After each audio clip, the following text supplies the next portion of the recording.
Question number 1, sample question paper mathematics basic class 10th term second.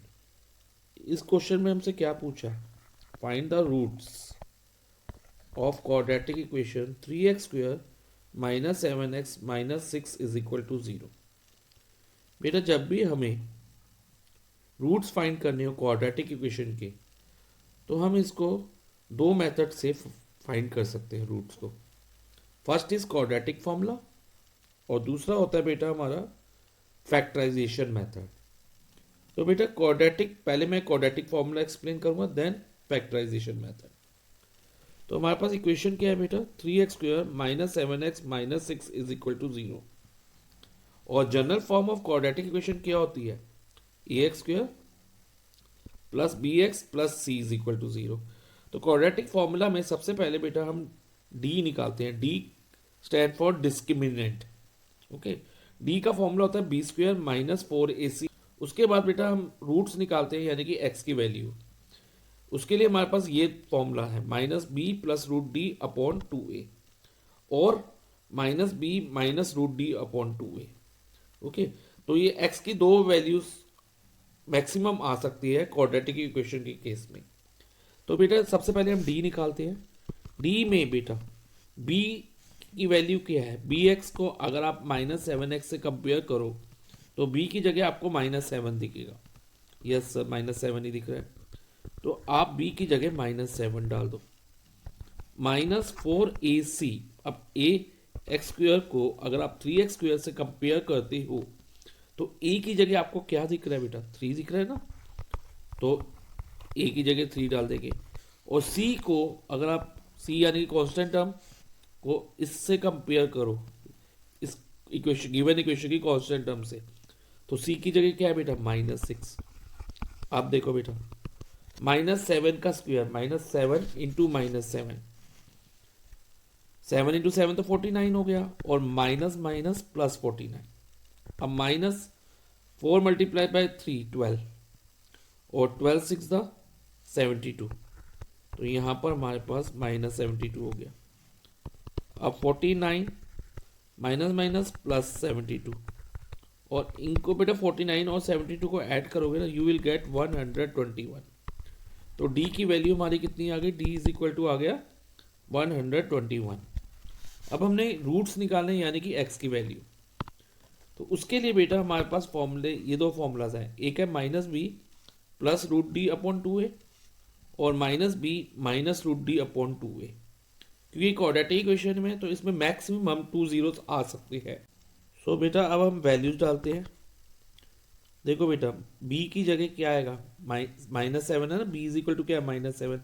तो पहले बेटा हम फॉर्मूले का माइनस लेते हैं, और फिर b की जगह, b की वैल्यू माइनस 7 थी, तो b की जगह माइनस 7 डाल दिया।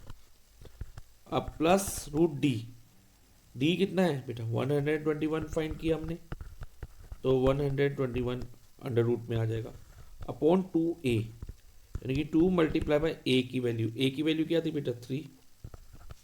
और सेम बेटा वैल्यूज इधर भी आएंगी, लेकिन यहाँ प्लस की जगह यहाँ पर माइनस आ जाएगा। तो माइनस माइनस 7, ये मैं एक्सप्लेन कर ही चुका हूँ। और यहाँ पर बेटा ये माइनस का साइन है, अंडर रूट डी यानी कि under root 121 upon 2 multiply by 3। अब देखो बेटा, माइनस माइनस प्लस 7 और 121 का स्क्वायर रूट 11 अपॉन 6, और सेम यहाँ माइनस माइनस प्लस 7, लेकिन यहाँ पर बेटा प्लस की जगह, जैसे यहाँ प्लस था तो यहाँ माइनस है, और 121 का स्क्वायर रूट 11 होता है। 11 इंटू 11 121 होता है 6। अब देखो बेटा 18 अपॉन 6 और माइनस 4 अपॉन 6। अब ये 18 और 6 कट हो सकते हैं, 6 1 द 6, 6 3 द 18। तो हमारी वैल्यू हुई x is equal to either 3, और इसको भी बेटा 2 से कट कर सकते हैं, तो माइनस 2 हो जाएगा, और 3 और माइनस 2 अपॉन 3। तो इससे बेटा ये इक्वेशन के रूट्स निकल गए। अभी मैंने आपको बेटा क्वाड्रेटिक फॉर्मूला से एक्सप्लेन किया। अब मैं आपको बेटा फैक्टराइजेशन मेथड एक्सप्लेन करूंगा, ध्यान से समझना। फैक्टराइजेशन मेथड में बेटा क्या होता है, इसको हम generally middle term splitting method भी कहते हैं फैक्टराइजेशन में। तो इसके हम मिडल टर्म को ऑब्जर्व करें तो वो क्या है, -7। तो जो मिडल टर्म होती है ना उसको हम सम कंसीडर करते हैं, जो कि हमें इधर -7 दी है। और प्रोडक्ट क्या होता है, जो कांस्टेंट टर्म है यानी कि -6 मल्टीप्लाई बाय एक्स स्क्वेयर का कॉफिशिएंट, यानी कि जो एक्स स्क्वेयर के साथ है, यानी कि ए की वैल्यू। तो -6 इंटू 3 -18। अब हमें दो नंबर ऐसे चाहिए जिनको मल्टीप्लाई करके -18 आए, यानी कि कोई प्रोडक्ट -18 है, प्रोडक्ट मीन्स मल्टीप्लाई करके -18 आए, और सम यानी कि ऐड करके -7 आए। अब क्योंकि बेटा प्रोडक्ट नेगेटिव है, तो वन ऑफ द नंबर, जो दो नंबर होंगे ना, उनमें से एक नंबर पॉजिटिव होगा, एक नेगेटिव होगा। ओके, अब नेगेटिव नंबर कौन सा लें और पॉजिटिव क्वेश्चन नंबर कौन सा लें, तो ये भी प्रॉब्लम है। तो उसके लिए बेटा आप सम को ऑब्जर्व करोगे, अगर सम नेगेटिव है तो ग्रेटर नंबर नेगेटिव रहेगा, और अगर सम पॉजिटिव है तो ग्रेटर नंबर पॉजिटिव रहेगा। बस इतना आपको याद रखना है। अब हम दो नंबर लेते हैं। 18 कैसे बनता है बेटा, एक तो 1 इंटू 18, तो क्योंकि सम नेगेटिव में तो हम बड़े नंबर के साथ माइनस का साइन लेंगे, तो -18 हो गया प्रोडक्ट। लेकिन क्या सम बन रहा है, 1 -18, ये तो बेटा -17 हो गया, ये तो नहीं बन रहा, तो इसको हम नहीं लेंगे। अब हम इसका नेक्स्ट फैक्टर क्या है, 2 मल्टीप्लाई बाय 9, 18 होता है। लेकिन हमें -18 चाहिए और सम -9 चाहिए, तो हम 9 के साथ माइनस का साइन ले लेंगे, तो ये -18 बन जाएगा। 2 इंटू, तो हम लिखेंगे 2 मल्टीप्लाई बाय -9 -18 हो जाएगा, और 2 -9 -7 होगा। अगर बेटा अब आप ये सोच रहे हो कि मैंने -9 ही क्यों लिया, -2 क्यों नहीं ले लिया, क्योंकि अगर मैं +9 लेता हूँ ना और -2 +9 लेता हूँ तो ये +7 बनता है, लेकिन हमें क्या चाहिए बेटा, -7। तो इसलिए जब भी सम नेगेटिव हो और प्रोडक्ट भी नेगेटिव हो, तो दोनों में नंबर में से एक नंबर नेगेटिव और एक पॉजिटिव रहेगा, और क्योंकि सम नेगेटिव है तो बड़ा वाला नंबर हमेशा नेगेटिव लेना। ओके फाइन, तो हमारी मिडिल टर्म स्प्लिटिंग क्या रहेगी, 2 -9 की फॉर्म में। तो अब हम 3x² को तो ऐसे ही लिखेंगे, लेकिन -7x को हम लिख सकते हैं +2x। इसको मिडिल टर्म हम क्या देख के स्प्लिटिंग करेंगे, सम को देख के, इसको देख के। तो +2x -9x -6 is equal to 0। अब बेटा फर्स्ट टू टर्म में क्या कॉमन दिख रहा है, नंबर में तो कुछ कॉमन नहीं है, लाइक 3 और 2 में जब कुछ कॉमन नहीं होता तो मैंने आपको बता चुका हूँ पहले भी कि 1 कॉमन होता है। और वेरिएबल में आपको क्या कॉमन देख रहा है, x² और x में। बेटा जब भी वेरिएबल में कॉमन देखो ना, दोनों में से जिसकी छोटी पावर होगी वो कॉमन होगा। जैसे x² में पावर 2 है और इधर x की पावर 1 है, तो हम x की पावर 1 कॉमन लेंगे, यानी कि हम x कॉमन लेंगे ओनली। तो x कॉमन ले लेंगे, तो अब ब्रैकेट में क्या रहेगा बेटा, 3 को अगर 1 से डिवाइड करते हैं, जो कॉमन लेना है उससे डिवाइड करना है अब इसको, कोफिशिएंट को, तो 3 आएगा। और x² को x से डिवाइड करेंगे तो x आएगा। और दूसरी तरफ हम ये ले सकते हैं कि हमने x की 2 पावर थी, एक पावर बाहर ले ली, तो अंदर एक पावर रह जाएगी, और 2x में से 2 अंदर आएगा, कि 2 डिवाइडेड बाई 1 2 होता है, और x पूरा ही बाहर आ गया, तो x कुछ नहीं बचा। अब इन दो टर्म में क्या कॉमन दिख रहा है बेटा आपको, -9x और -6। हाईएस्ट कॉमन फैक्टर लेना है, यानी कि ऐसा सबसे बड़ा नंबर जिससे ये दोनों डिवाइड हो जाए। तो 9 और 6 3 से डिवाइड होते हैं दोनों, हाईएस्ट कॉमन फैक्टर इनका 3 है, तो एक तो 3 कॉमन आएगा। और वेरिएबल में कुछ कॉमन है नहीं, नो सर वेरिएबल में कुछ कॉमन नहीं है, तो हम उसको छोड़ देंगे। अब 9 को अगर हम 3 से डिवाइड करते हैं तो बेटा इधर 3 आता है और x भी रहेगा। अब बेटा क्वेश्चन ये है कि यहाँ पर माइनस का साइन आए या प्लस का। बेटा एक बात का ध्यान रखना, जब भी हम ब्रैकेट क्लोज करें या ओपन करें और ब्रैकेट के बाहर अगर माइनस का साइन है, कौन सा साइन है, माइनस का साइन, तो हम इस साइन को बदल देते हैं, माइनस का इधर प्लस हो जाएगा, और अगर प्लस होता तो माइनस हो जाता, और यहाँ पर +2 हो गया। लेकिन अगर बेटा इधर प्लस का साइन है तो हमें कुछ नहीं करना, तब हमें इसको एज इट इज रखना है। अब इसको देखो बेटा, इसका ऐसा क्यों किया हमने, साइन क्यों चेंज किया। अब देखो अगर हम ब्रैकेट ओपन करते, -3 × -3 -9x हो जाता, और माइनस माइनस माइनस प्लस -6, 3 × 6 होता, तो -6 ही आता ना। तो इसलिए ये साइन चेंज करना पड़ेगा अगर ब्रैकेट के बाहर माइनस का साइन है, चाहे हम ब्रैकेट ओपन कर रहे हैं चाहे हम क्लोज कर रहे हैं, और =0 डाल दो इधर। अब इस टर्म में और इस टर्म में आपको बेटा क्या कॉमन दिख रहा है, दोनों में 3x + 2 कॉमन दिख रहा है ना, यस सर। तो हम 3x + 2 कॉमन ले लेंगे। अब ब्रैकेट में क्या रह रहा है, 3x + 2 के साथ इधर 1x है, 1x, और 1x को हम x भी लिख सकते हैं क्योंकि 1 multiply any number is number itself, तो 1 × x x ही होगा। -3 = 0। अब बेटा फैक्टराइज तो हो गई, फैक्टराइजेशन मेथड से हमने किया। अब हम क्या करेंगे, दोनों फैक्टर्स को =0 लिखेंगे। 3x + 2 = 0 और x - 3 = 0।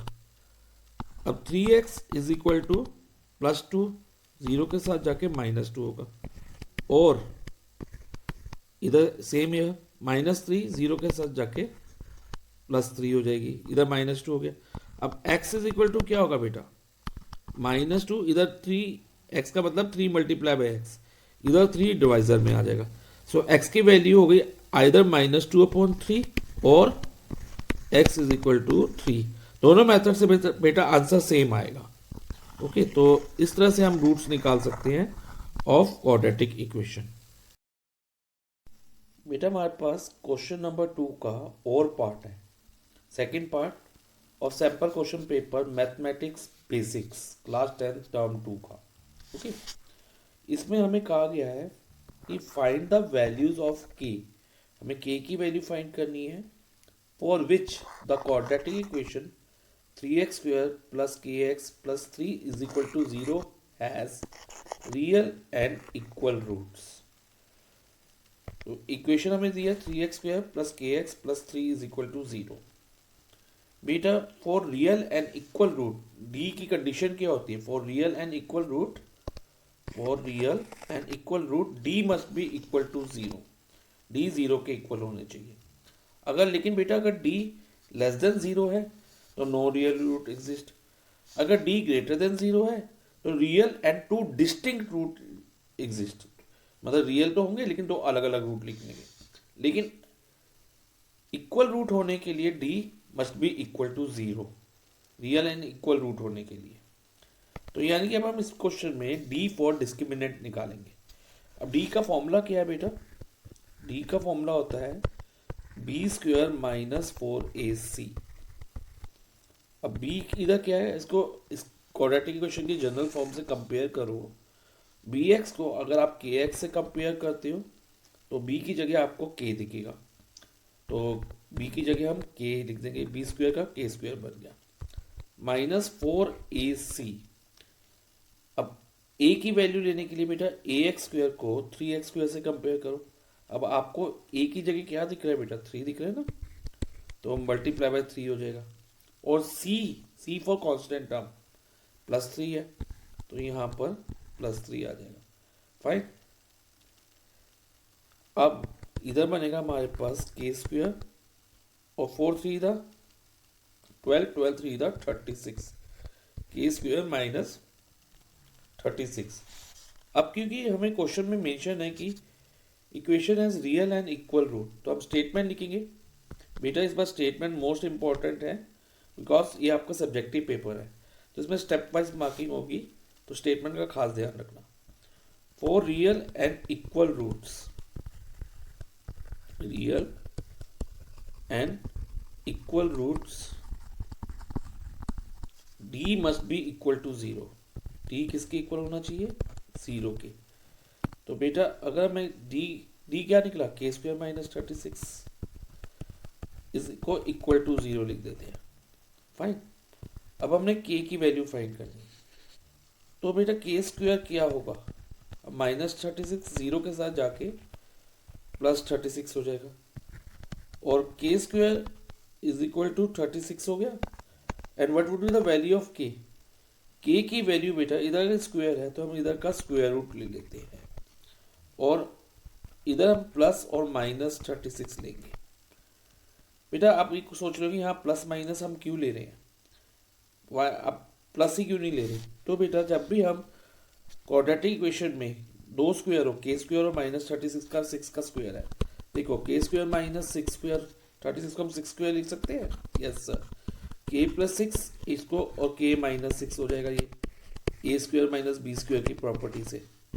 तो के की वैल्यू आइदर -6, अगर हम के +6 इज इक्वल टू 0 लिखे, और के -6 इज इक्वल टू 0 लिखे, फर्स्ट वाले से हमें के की वैल्यू क्या मिलती है, के इज इक्वल टू -6, और के इधर -6 है तो उधर जाके इधर भी के क्या होगा, +6 होगा, तो -6 +6। या तो आप बेटा इस मेथड से भी सॉल्व कर सकते हो, नहीं तो अगर आप ऐसे कर रहे हो बेटा, जब भी स्क्वायर रूट लो ना तो प्लस माइनस साथ में लेना।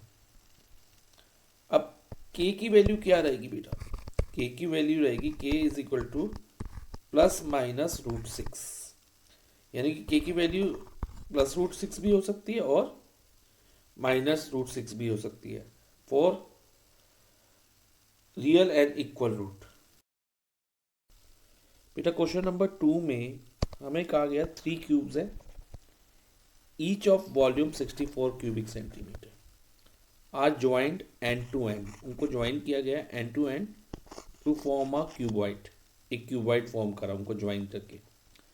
हमें क्या फाइंड करना है, find the total surface area of cuboid so formed. ठीक है, तो 3 क्यूब्स हैं उनको, और ईच क्यूब की वॉल्यूम कितनी है, 64 क्यूबिक सेंटीमीटर, और उनको हमने ज्वाइन करा है। देखो बेटा पहले हम एक क्यूब बना लेते हैं, फर्स्ट क्यूब बनाइए,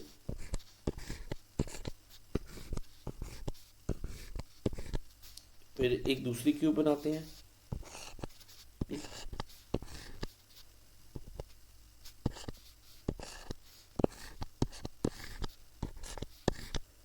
एक और क्यूब बनाते हैं,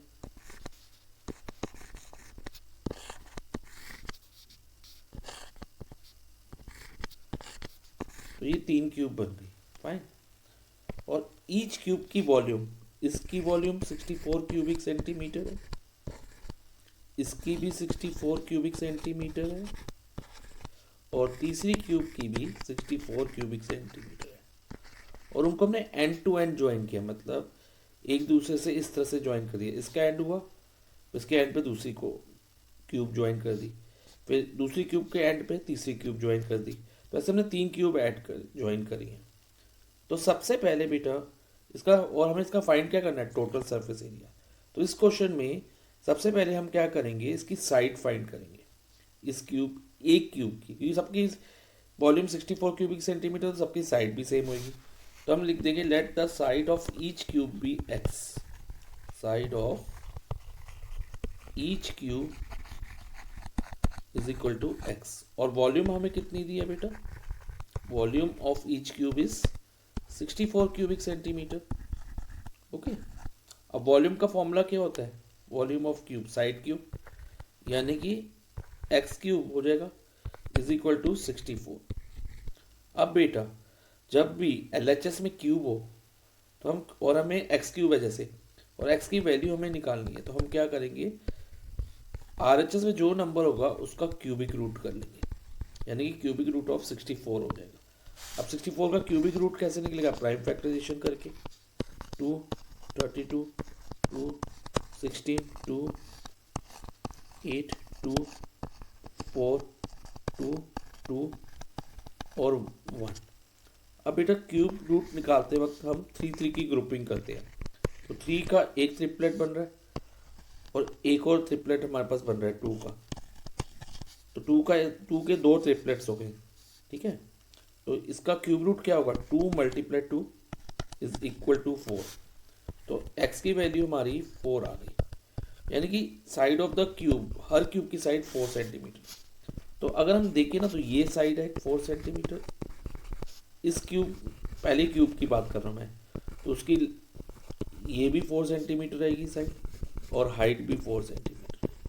अब ऐसी दूसरी क्यूब में भी ये 4 सेंटीमीटर है, ये 4 सेंटीमीटर है, और ये 4 रहेगी, और ये भी 4 रहेगी, ये भी 4 रहेगी। लेकिन बेटा जो ये क्यूबाइड फॉर्म आया है इसमें क्या चेंज आ रहा है, ध्यान से देखो बच्चे। इसमें चेंज ये आ रहा है ओनली इसकी जो ये है ना लेंथ बढ़ रही है। जब हमने इन तीनों क्यूब्स को ज्वाइन करा ना तो लेंथ में ही चेंज आया है।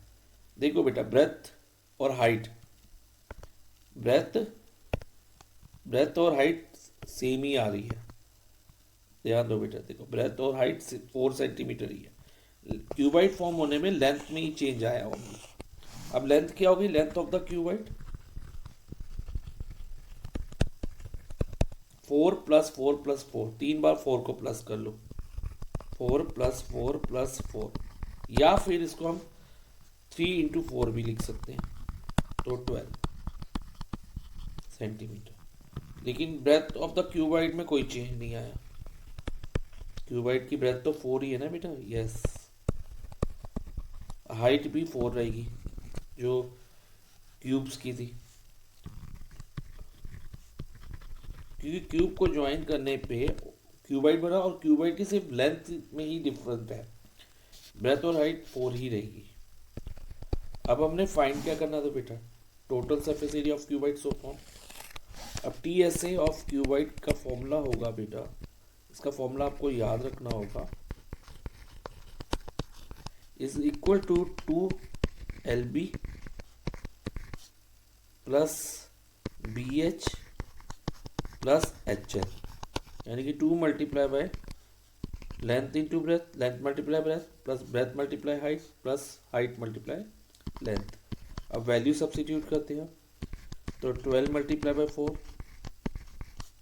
Plus 4 multiply bye 4 plus H into L, H 4 है और हाइट और L यानी कि लेंथ 12 है, तो 4 इंटू 12। अब देखो बेटा 12 multiply 4 48 plus 16 plus 48 is equal to 2 multiply by 48 plus 48 96, और 96 प्लस 16 क्या होगा बेटा 112 आएगा, फाइन। और 2 इंटू 112 इट इज 224, और हमने क्या फाइंड किया, TSA ऑफ क्यूबाइड, तो हम यूनिट लिखेंगे स्क्वायर सेंटीमीटर, 224 स्क्वायर सेंटीमीटर हमारा TSA ऑफ क्यूबाइड हो जाए। Question number 3, an inter house cricket match was organised by a school. बेटा स्कूल में एक इंटर हाउस क्रिकेट मैच हुआ, and distribution of runs made by student is given below, और जो student ने run बनाए उनका डाटा हमें दिया हुआ है। Find the median run score, हमें निकालना है कि जो डाटा दिया है उसका मीडियन क्या रहेगा। तो बेटा हम देखते हैं 0 to 20 रन बनाने वाले लिए 4 स्टूडेंट थे, 20 to 40 के लिए 6 स्टूडेंट थे, 40 to 60 रन बनाने वाले लिए 5, 60 to 80 रन बनाने वाले 3 स्टूडेंट थे, और 80 to 100 रन बनाने वाले 4 स्टूडेंट थे। तो और इनका हमने मीडियन कैलकुलेट करना है इस डाटा का।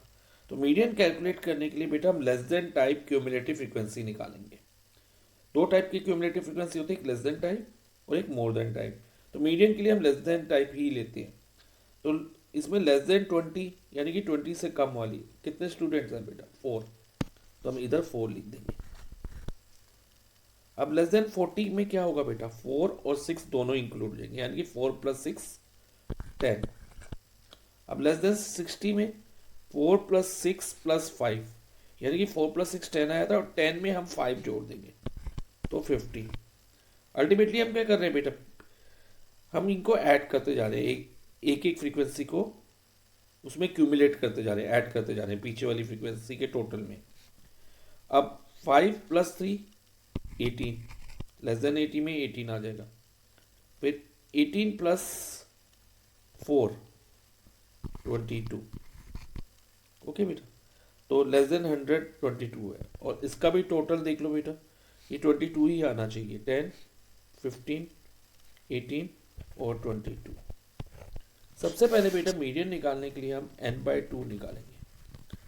n/2 का मतलब है जो टोटल नंबर ऑफ फ्रीक्वेंसी, यानी कि total number of student, frequency का टोटल। तो 22/2 which is equal to 11। Okay, 11 n/2 हो गया। अब हम क्यूमुलेटिव फ्रीक्वेंसी में देखेंगे 11 या उससे बड़ी वाली फ्रीक्वेंसी कौन सी है। It is 15। 15 ही है ना, यस सर 15 है। तो हम उस वाली लाइन को ना अंडरलाइन कर लेंगे फ्रीक्वेंसी और उसकी क्लास इंटरवल में। यानी कि मीडियन क्लास क्या रही हमारी 40 to 60, यानी कि मीडियन लाई बिटवीन 40 to 60। तो ये मीडियन क्लास होगी। अगर आपसे मीडियन क्लास पूछा होता तो आप इतना करके लीव कर देते क्वेश्चन को। तो मीडियन क्लास इज 40 to 60। अब हमने मीडियन कैलकुलेट भी करना है। तो बेटा मीडियन का फॉर्मूला होता है, इट इज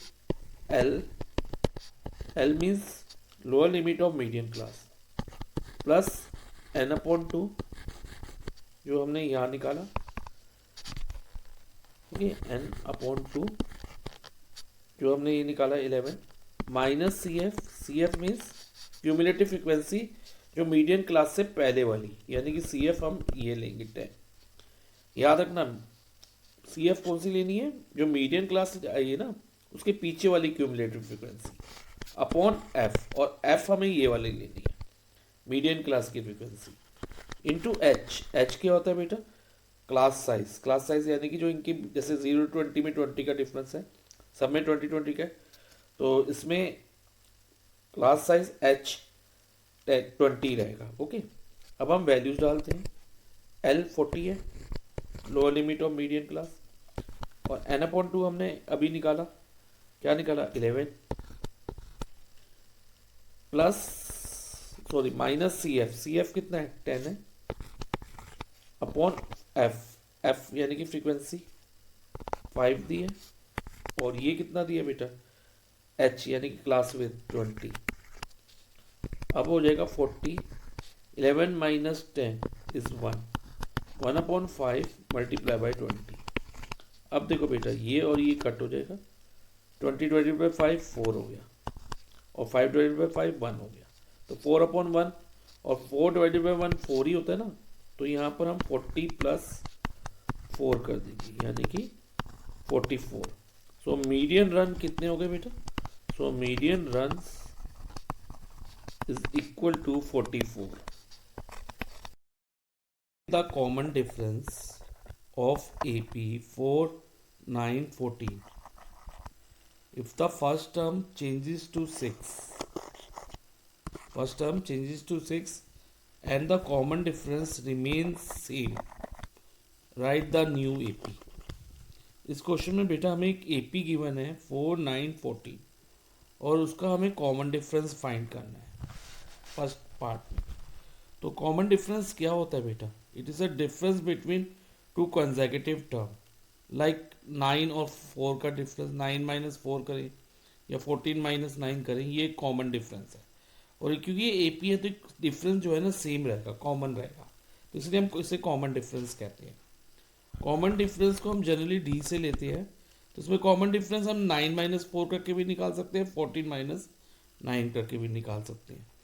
तो बेटा देखो A2 माइनस A1 कर लेते हैं, which is A2 minus A1 9 minus 4 5, लेकिन अगर हम 14 माइनस 9 करें तो भी वो 5 ही आएगा। तो कॉमन डिफरेंस हमारा हो गया 5। अब आगे क्या लिखा है, if the first term changes to 6। अब इस टर्म जो गिवन AP थी उसकी फर्स्ट टर्म क्या आती बेटा, first term of given AP, first term generally हम उसको A से लेते हैं, इज 4 है। अब वो कह रहा है फर्स्ट टर्म को हमने 6 कर दे, फॉर न्यू AP, अब नई AP फॉर्म करनी है।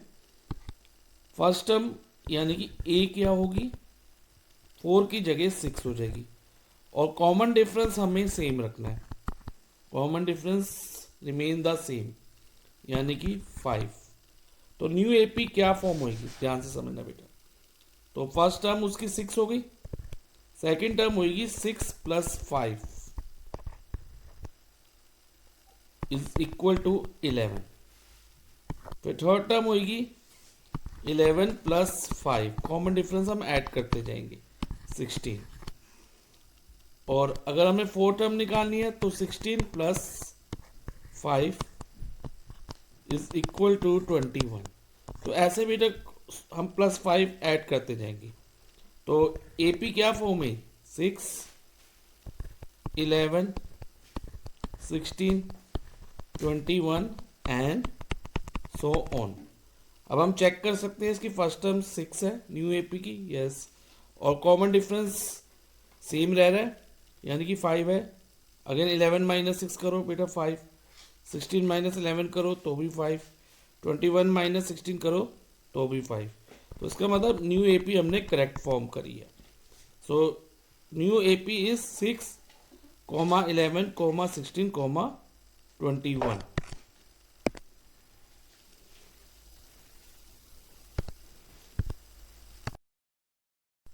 Question number 5. The mode of the following frequency distribution is 38. Find the value of x. बेटा हमें एक फ्रीक्वेंसी डिस्ट्रीब्यूशन गिवन है और हमें कहा गया कि उसका मोड जो है ना 38 है, और हमें एक फ्रीक्वेंसी उसमें मिसिंग है और उसको x एज्यूम करा है उन लोगों ने, और हमें उसी x की वैल्यू फाइंड करनी है। अब बेटा जब हम मोड निकालते हैं तो मोड का फॉर्मूला क्या होता है, L plus F1 minus F0 upon 2F1 minus F0 minus F2 into H, ये फॉर्मूला रहता है। ओके, तो मोड का फॉर्मूला तो हमें पता चल गया। अब इसमें L क्या होता है, F1 FO और F2 और H क्या होता है ये हमें देखते हैं बेटा। F1 होता है बेटा frequency of the model class, और F0 मॉडल क्लास के पीछे वाली फ्रीक्वेंसी, ओके, और F2 मॉडल क्लास की नेक्स्ट वाली फ्रीक्वेंसी। लेकिन बेटा अब मॉडल क्लास कैसे पता चलेगी इस क्वेश्चन में हमें, वैसे अगर हमें ऑल फ्रीक्वेंसी गिवन होती, सभी फ्रीक्वेंसी हमें गिवन होती, ये एक्स की जगह भी कोई वैल्यू दी होती, मान लो 18 दी होती या 14 दी होती, तब हम देखते कि हाईएस्ट फ्रीक्वेंसी क्या है, तो वही हमारी मॉडल क्लास हो जाती हाईएस्ट फ्रीक्वेंसी। लेकिन क्योंकि हमें एक फ्रीक्वेंसी जो है ना मिसिंग है, उसकी जगह में एक्स दी है यानी कि उसकी वैल्यू वेरिएबल है। अब ये मान लो इसका हम 16 ले लें, ये 16 मान लो हाईएस्ट वैल्यू है, इस एक्स को हम भूल जाए तो इसकी हाईएस्ट वैल्यू आपको क्या दिख रही है, 16। आप कहोगे सर 16 मॉडल 16 की जो करस्पॉन्डिंग वाली क्लास होगी वो मॉडल क्लास हो जाएगी। ठीक है, मैं मान लेता हूँ, ठीक है, हो सकती है, ये हो सकती है, मना नहीं कर रहा मैं। लेकिन बेटा अगर x की वैल्यू सपोज जो कि वेरिएबल है ये 20 आ जाती है, तो उस केस में मॉडल क्लास बदल नहीं जाएगी, 40 to 50 होगी ना। ओके, तो इसलिए बेटा जब भी हमें मोड गिवन हो और फ्रीक्वेंसी मिसिंग हो तो हम ये वाला हाईएस्ट फ्रीक्वेंसी वाला मेथड नहीं यूज कर सकते। ठीक है, तो उसके लिए हमें ये देखना होगा कि मोड जो हमें गिवन है, मोड कितना गिवन है, 38, 38 गिवन है ना, वो किसके बीच में लाई करता है, इट लाई बिटवीन 30 to 40, यानी कि मॉडल क्लास हमारी 30 to 40 ही रह जाएगी। इस क्वेश्चन में तो वही आ गई 16 हाईएस्ट फ्रीक्वेंसी वाली, लेकिन अगर मान लो बेटा अगर किसी क्वेश्चन में 42 दी होती तो वो मॉडल क्लास हमारी बदल जाती, कितनी हो जाती, 40 to 45 हो जाती, तो तब वो हम इसको नहीं लेते। तो मॉडल जब मोड गिवन होगा ना, मैं माइंड में रखना, जब भी मोड गिवन होगा हम देखेंगे मोड कौन से क्लास इंटरवल के बीच में लाई कर रहा है, 30 to 40 के बीच में लाई कर रहा है या 40 to 50 या 50 to 60, या किस क्लास इंटरवल में लाई कर रहा है, तो वही हमारी मॉडल क्लास होगी जब भी मोड गिवन हो। अब मोड में 38 गिवन था और 38 किसके बीच में लाई करता है, 30 to 40 के बीच में, तो मॉडल क्लास हमारी हो गई बेटा, model class is 30 to 40। Fine, अब हम इस फॉर्मूला जो फॉर्मूला है इसमें वैल्यूज डालते हैं, इज इक्वल टू 38 लिख के, क्योंकि मोड तो हमें गिवन है। L means lower limit of model class. अब इसकी लोअर लिमिट कौन सी है बेटा, 30 है ना, तो 30 ले लेंगे।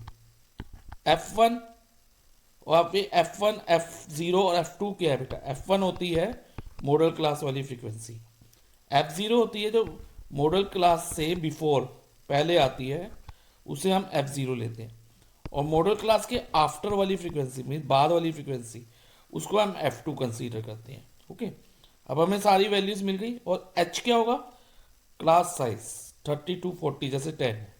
अभी हम वैल्यूज डालते हैं, F1 16 है, FO 12 है, upon 2F1, 2 into 16, again F0 कितना है बेटा हमारा, F0 12 minus F2, F2 x है, और H multiply by H is a class size, कितना है 30 to 40, 10 का डिफरेंस है ना सब क्लास इंटरवल में, तो 10 हो जाएगा, इज इक्वल टू 38।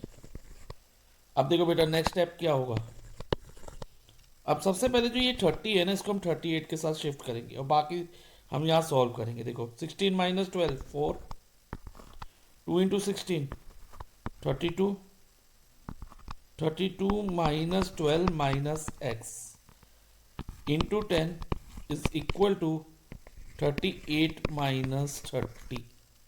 ओके, अब 4 अपॉन इन दोनों को माइनस करके क्या बनता है बेटा, 32 माइनस 12 20, तो ये हो जाएगा 20 माइनस एक्स, और जो ये मल्टीप्लाई बाय 10 है ना, ये इसके नीचे चला जाएगा 38 माइनस 30 के, 38 माइनस 30 इज एक्चुअली 8, तो ये बन जाएगा 8 अपॉन 10, इधर ये मल्टीप्लाई है, इधर ये डिवाइजर में आ जाएगा। अब next step cross multiply, cross multiply करें तो बेटा 8 मल्टीप्लाई बाय 20 माइनस एक्स होगा पहले, और 4 into 10 is equal to 4 multiply by 10। अब ब्रैकेट ओपन करो, 8 जो है पहले 20 से मल्टीप्लाई होगा, तो ये बन जाएगा 160। ओके, और जब इसको हम 8 से मल्टीप्लाई करेंगे तो ये हो जाएगा minus 8x is equal to 4 into 10 40। अब एल जो एल एच एस में हमारे पास क्या है 160 माइनस 8x, और आर एच एस में 40 है, और हमें x की वैल्यू फाइंड करनी है, तो सबसे पहले हम क्या करेंगे, minus 8x is equal to, ये 160 है ना, प्लस 160 है, इसके आगे क्या साइन है, प्लस का है, कोई साइन नहीं तो प्लस मानते हैं, तो इसको हम एल एच एस से आर एच एस में ले जाएंगे। आर एच एस में पहले से 40 था, अब ये प्लस 160 इधर आके माइनस 160 हो जाएगा, minus 8x is equal to minus 120, इसको 40 माइनस 160 करेंगे तो माइनस 120 आएगा। अब x की वैल्यू क्या होगी बेटा, माइनस 120 अपॉन, तो ये माइनस 8 इंटू एक्स है, यहाँ ये मल्टीप्लाई हो रहा है तो यहाँ ये डिवाइड में आ जाएगा, यानी कि डिवाइजर हो जाएगा, नीचे चला जाएगा, ये माइनस माइनस कट गया, तो x is equal to 120 upon 8। अब इसकी अगर हम लोएस्ट टर्म करें तो पहले हम इसको बेटा 4 से कट कर लेते हैं, तो इधर 2 आता है और इधर 30 आता है, फिर दोबारा अब 2 से फिर जा रहा है 15, तो x की वैल्यू क्या होगी बेटा 15। सो वैल्यू ऑफ x हमें यही फाइंड करनी थी ना, वैल्यू ऑफ x, यानी कि मिसिंग फ्रीक्वेंसी 15 हो गई, तो x is equal to 15 is the answer. Question number 6, xy and mn are tangents, xy और mn दो टेंजेंट्स हैं, drawn at the end points of diameter D diameter है, और टेंजेंट उस डायमीटर के एंड पॉइंट पे बनाए गए हैं। देखो बेटा डी और ई एंड पॉइंट है डायमीटर के, और यहाँ से डी से एक टेंजेंट जा रहा है एक्स वाई, और ई से भी एक टेंजेंट जा रहा है एम एन, और इस सर्कल का सेंटर क्या है, ओ है। हमें क्या प्रूव करना है, prove that X Y parallel to M N. पहले हम गिवन लिख लेते हैं बेटा, गिवन क्या है, X Y and M N are tangent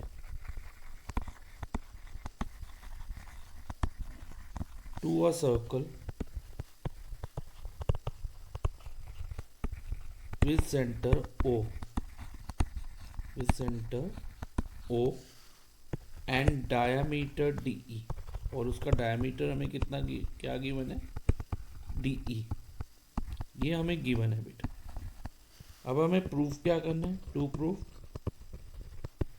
proof है एक्स वाई, ये जो टेंजेंट है ना एक दूसरे के पैरेलल है, X Y parallel to M N. अब बेटा ये क्वेश्चन करने से पहले हम ये समझते हैं कि टू लाइंस कब पैरेलल होती हैं। अगर मान लो एक्स वाई और एम एन टू लाइंस है और डी ई ट्रांसवर्सल हो, तो ये X Y parallel to M N होगा अगर हमारे कॉरस्पॉन्डिंग एंगल इक्वल आ जाए, या फिर ऑल्टरनेट इंटीरियर एंगल इक्वल हो जाए, या फिर को इंटीरियर एंगल का सम 180 डिग्री हो जाए। तो बेटा इसमें हम ऑल्टरनेट इंटीरियर या को इंटीरियर में से कोई एक चीज कर सकते हैं। तो मैं ऑल्टरनेट इंटीरियर एंगल्स को इक्वल लाऊंगा। देखो ऑल्टरनेट इंटीरियर एंगल होते कौन से हैं बेटा, ध्यान से समझना। जैसे एक्स डी ई एक एंगल हो गया, इसके ये वाले एंगल को आप छोड़ दो, भूल जाओ, दूसरे ट्रांसवर्सल की दूसरी साइड पे ही देखना है ऑल्टरनेट इंटीरियर एंगल। दोनों एंगल जो है अंदर की साइड होंगे, तो इस वाले एंगल को भूल जाओ। तो उसका आपके पास दूसरा जो ये होगा ना, इसको छोड़ के जो दूसरा एंगल इंटीरियर में बन रहा होगा, ये दोनों ऑल्टरनेट इंटीरियर एंगल होंगे। यानी कि एंगल एक्स डी ई और एंगल एन ई डी, ये हमारे ऑल्टरनेट इंटीरियर एंगल होंगे। ठीक है बेटा, ऑल्टरनेट इंटीरियर। और अगर ऑल्टरनेट इंटीरियर एंगल इक्वल आ जाए तो हम लाइंस को पैरेलल कह सकते हैं। तो हम प्रूफ करते हैं बेटा। पहले सबसे पहले मैं इधर इसको एंगल 1 मार्क कर लेता हूँ और इसे एंगल 2 कर लेता हूँ। अब हमने सर्कल में एक थ्योरम करी है, that tangent to a circle is perpendicular to the radius, perpendicular to the radius, radius को perpendicular होता है। Okay, perpendicular to the radius। Okay, अब तो इससे बेटा हम कह सकते हैं कि X Y is perpendicular on O D, X Y is perpendicular to OD and OE या MN is perpendicular to OE। Okay, ये हम कह सकते हैं इस प्रॉपर्टी की। टेंजेंट जो है रेडियस को परपेंडिकुलर है, तो यानी कि ये एंगल भी 90 हो जाएगा और ये वाला एंगल भी 90 डिग्री हो जाएगा। तो इससे angle 1 is equal to 90 degree और MN परपेंडिकुलर OE होने से एंगल 2 भी 90 हो जाएगा। ये दोनों एंगल 90 डिग्री हो गए। तो एंगल 1 इक्वल्स टू क्या आ गया बेटा, हमारा एंगल 2 आ गया। अब हम लिखेंगे सिंस ऑल्टरनेट, और एंगल 1 और 2 कौन से एंगल है, alternate interior angle. Since alternate interior angles are equal, angles are equal, therefore xy is parallel to mn। यही हमें प्रूव करना था, hence proved। Okay, question number 6, second part. In the given figure a circle is inscribed in quadrilateral ABCD। बेटा given figure में हमें ये बताया गया है कि एक सर्कल है जो क्वाड्रिलेटरल में इंस्क्राइब्ड है। इंस्क्राइब्ड का मतलब क्वाड्रिलेटरल की ईच साइड सर्कल को एक पॉइंट पे टच कर रही है। ये ए बी जो साइड है, मान लो ई पे टच कर रही है सर्कल को, साइड बी सी सर्कल को एफ पे टच कर रही है, साइड सी डी सर्कल को से जी पे टच कर रही है, और साइड AD सर्कल को H पे टच कर रही है सपोज। और हमें और क्या गिवन है, हमें ये गिवन है कि AB 6 सेंटीमीटर है। ओके, और B C equal to 7 centimetre है। बी सी किसके इक्वल है बेटा? Is equal to 7 centimetre. और सी डी कौन सी साइड है बेटा? C D is this one. ये कितनी गिवन है? C D is given as 4 centimetre. और हमें फाइंड क्या करना है बेटा? ए डी फाइंड करनी है। ए डी फाइंड करनी है, ठीक है, ये फाइंड करनी है। इसे मैंने क्वेश्चन मार्क कर दिया। अब ध्यान से समझना कैसे करेंगे इस क्वेश्चन को। सबसे पहले बेटा हम गिवन लिखते हैं। गिवन में यही आएगा, a circle is inscribed, circle is inscribed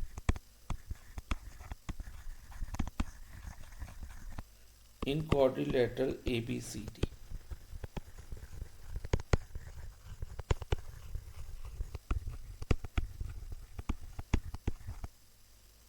and AB is equal to 6 centimeter, BC is equal to 7 centimeter, CD is equal to 4 centimeter. This is all what is given to us. ये हमें given है और हमें find क्या करना है? To find AD, length of AD find करनी है। अब हम सॉल्यूशन में आते हैं बेटा, ध्यान से समझना सॉल्यूशन को। अब हमने एक प्रॉपर्टी करी थी बेटा, थ्योरम थी सर्कल चैप्टर में, that tangent drawn from an external point, tangents drawn from an external point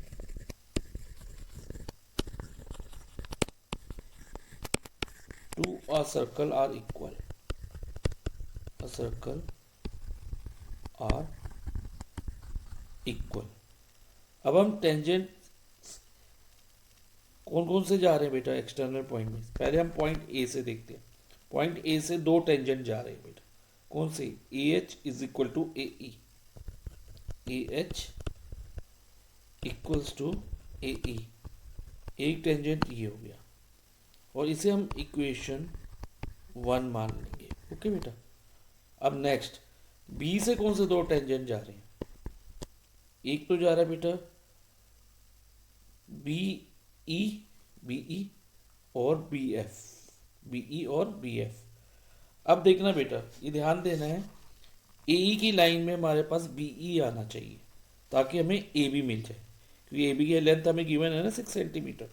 तो हम बीई और बी एफ जैसे इक्वल है तो बी को हम ए के नीचे लिखेंगे, ए की लाइन में लिखेंगे, और बी एफ को हम ए एच के नीचे लिख लेंगे।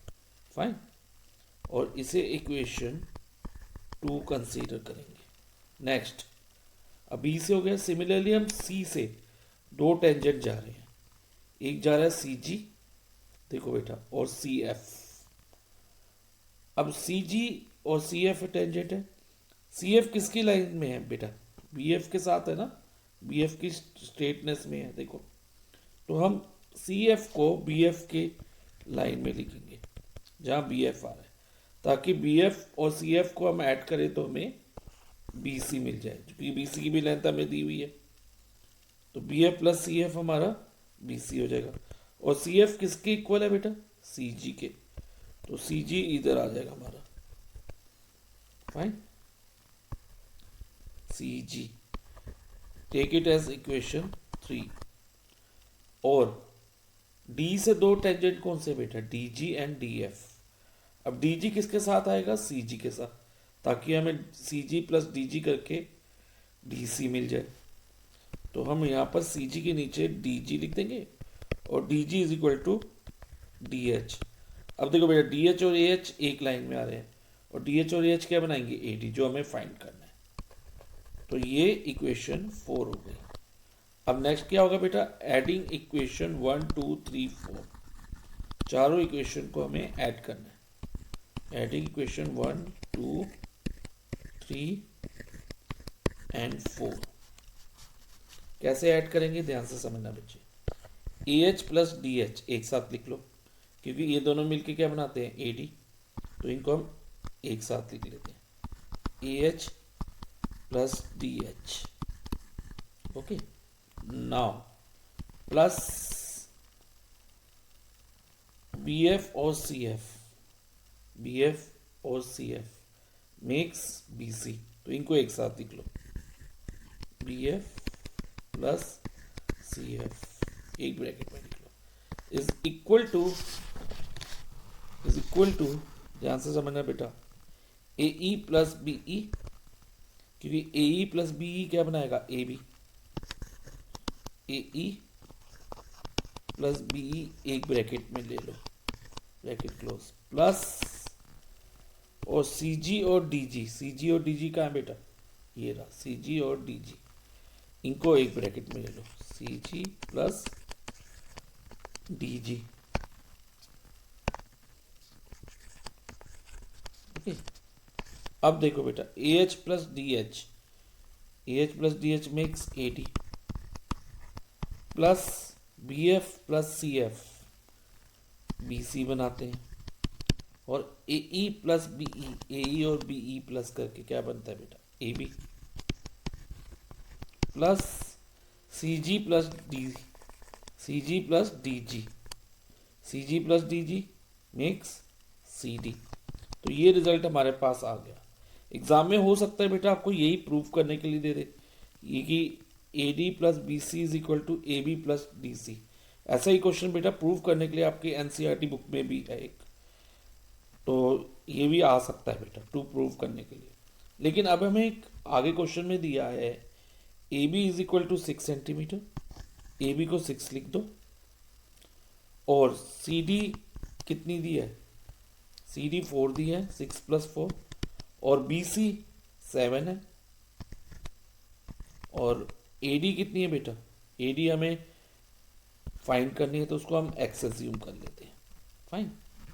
अब x plus 7 is equal to 6 plus 4 कितना होता है बेटा, 10 होता है, और x की वैल्यू प्लस 7 LHS से RHS में जाएगा और माइनस हो जाएगा, तो x is equal to 10 minus 7, तो x इज इक्वल टू कितना आ गया बेटा, 3, x 3 आ गया, यानी कि x हमने क्या एज्यूम किया था, AD, तो AD is equal to 3 centimetre, और यही हमें फाइंड करना था। Question number 7, an A P 5, 8, 11 has 40 terms, एक ए पी है 5, 8, 11 जिसमें टोटल कितनी टर्म्स है, 40 टर्म्स है।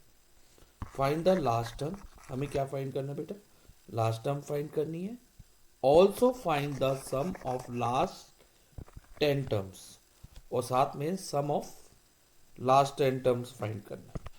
अब देखो बेटा, एपी हमें क्या गिवन है, एपी जो हमें गिवन है ना वो है 5, 8, 11 एंड सो ऑन, और हमें ये बताया गया है टोटल नंबर ऑफ टर्म्स कितनी है, 40।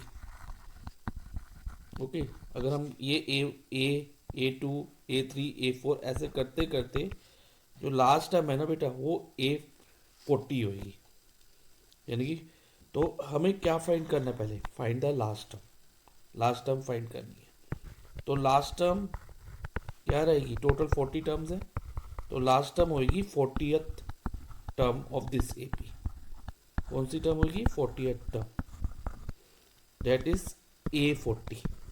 ओके, अब हम A40 का फॉर्मूला लगाएंगे, उसके लिए हम nth टर्म का फॉर्मूला यूज करेंगे। Formula for nth term is an is equal to a where a is first term of AP, n number of term minus 1 d common difference। तो बेटा इस AP की फर्स्ट टर्म क्या है, 5, तो a की value हमारी 5 रहेगी, और d क्या होगा, d होगा बेटा, या तो आप A2 माइनस a कर लो या A3 माइनस A2 कर लो, दोनों से सेम होगा, मतलब आगे वाली टर्म में से प्रीवियस वाली टर्म माइनस करनी होगी, कोई भी दो टर्म साथ वाली जो कॉन्सेक्यूटिव्स हैं यानी साथ साथ में उनको ले लो, और हमेशा आगे वाली टर्म में से पीछे वाली टर्म माइनस करनी है, तो जैसे कि 8 माइनस 5 कर देते हैं 3, अब अगर आप 11 माइनस 8 करते तो भी 3 आएगा। ओके, अब A40 निकालना तो हमें फॉर्मूला nth टर्म का निकालना है, लगाना होगा। nth टर्म के फॉर्मूले में सबसे पहले हमारे पास इधर क्या है, a है।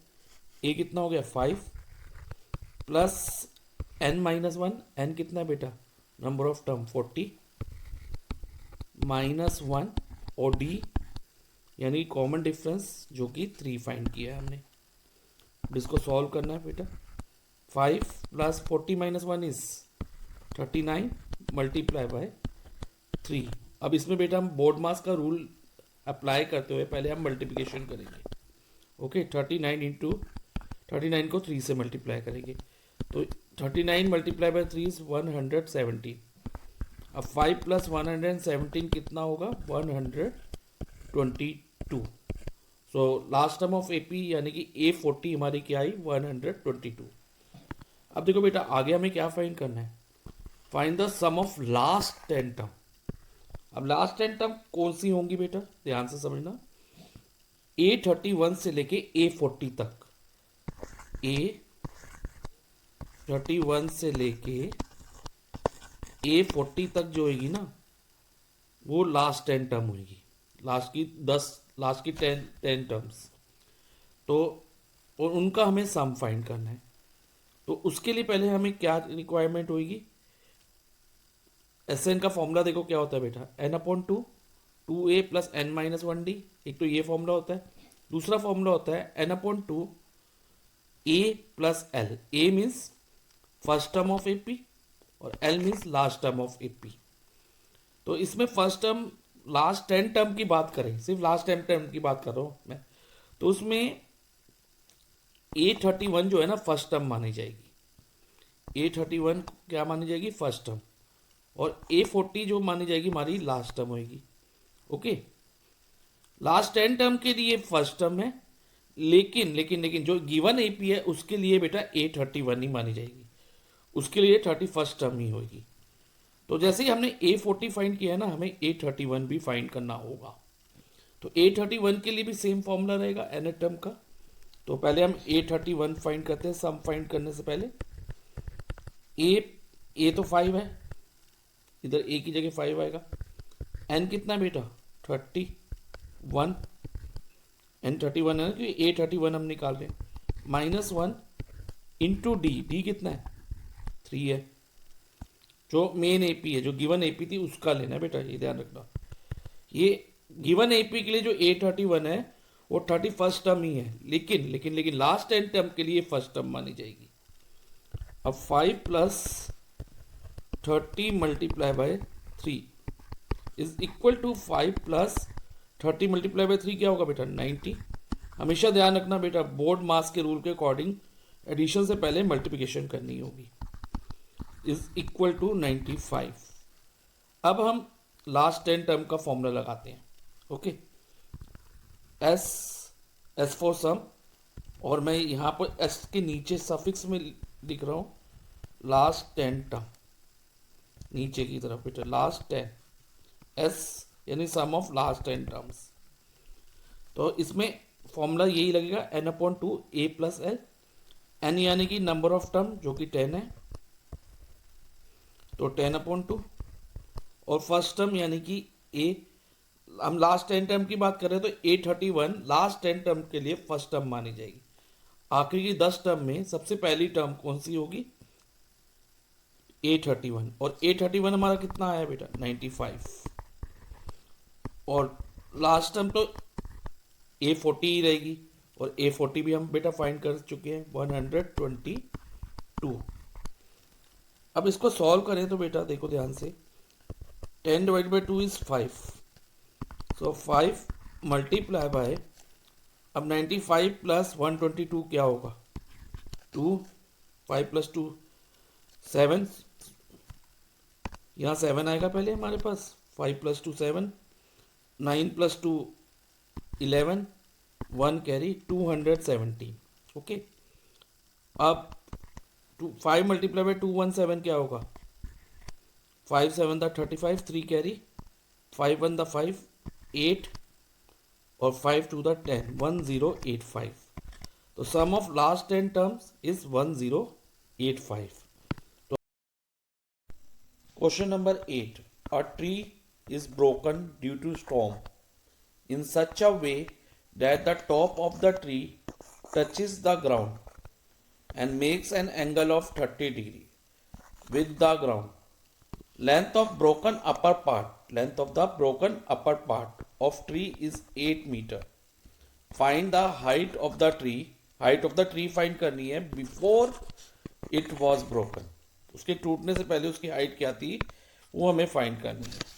तो बेटा इस क्वेश्चन को हम ड्रॉ करते हैं स्टेप बाय स्टेप. इसकी फिगर ड्रॉ करते हैं. A tree is broken due to storm. तो पहले एक ट्री बनाते हैं. ट्री है तो ऑब्वियस है बेटा ग्राउंड पे ही स्टैंड करेगा ट्री, हवा में तो होगा नहीं. तो एक ट्री हम ड्रॉ कर लेते हैं ऑन द ग्राउंड. ये ट्री बन गया. ओके, तो ट्री हो गया ये. इस ट्री को हम नेम दे देते हैं बेटा ए बी. क्या नेम दिया हमने इसको? A B. Okay, A B इस ट्री को नेम दे दिया हमने. अब क्या हुआ, स्टॉर्म आई. स्टॉर्म मीन्स आंधी आई. आंधी, तेज हवा चली. इन सच अ वे वो टूट गया और उससे क्या हुआ कि ट्री जो है ब्रोक हो गया, टूट गया. और मान लो वो इस पॉइंट से टूटा, सपोज इस पॉइंट से, और इस पॉइंट को हम मान लेते हैं कि सी है ये. ओके, इन टॉप, अब टॉप ऑफ द ट्री कौन सा है? ये वाला. तो ये ब्रोकन पार्ट हो गया इसका. और ये ब्रोकन पार्ट टूट के जो ये इस तरह से कुछ ऐसे गिर गया नीचे की तरफ. जब ये गिरेगा तो कुछ कैसा लगेगा बेटा?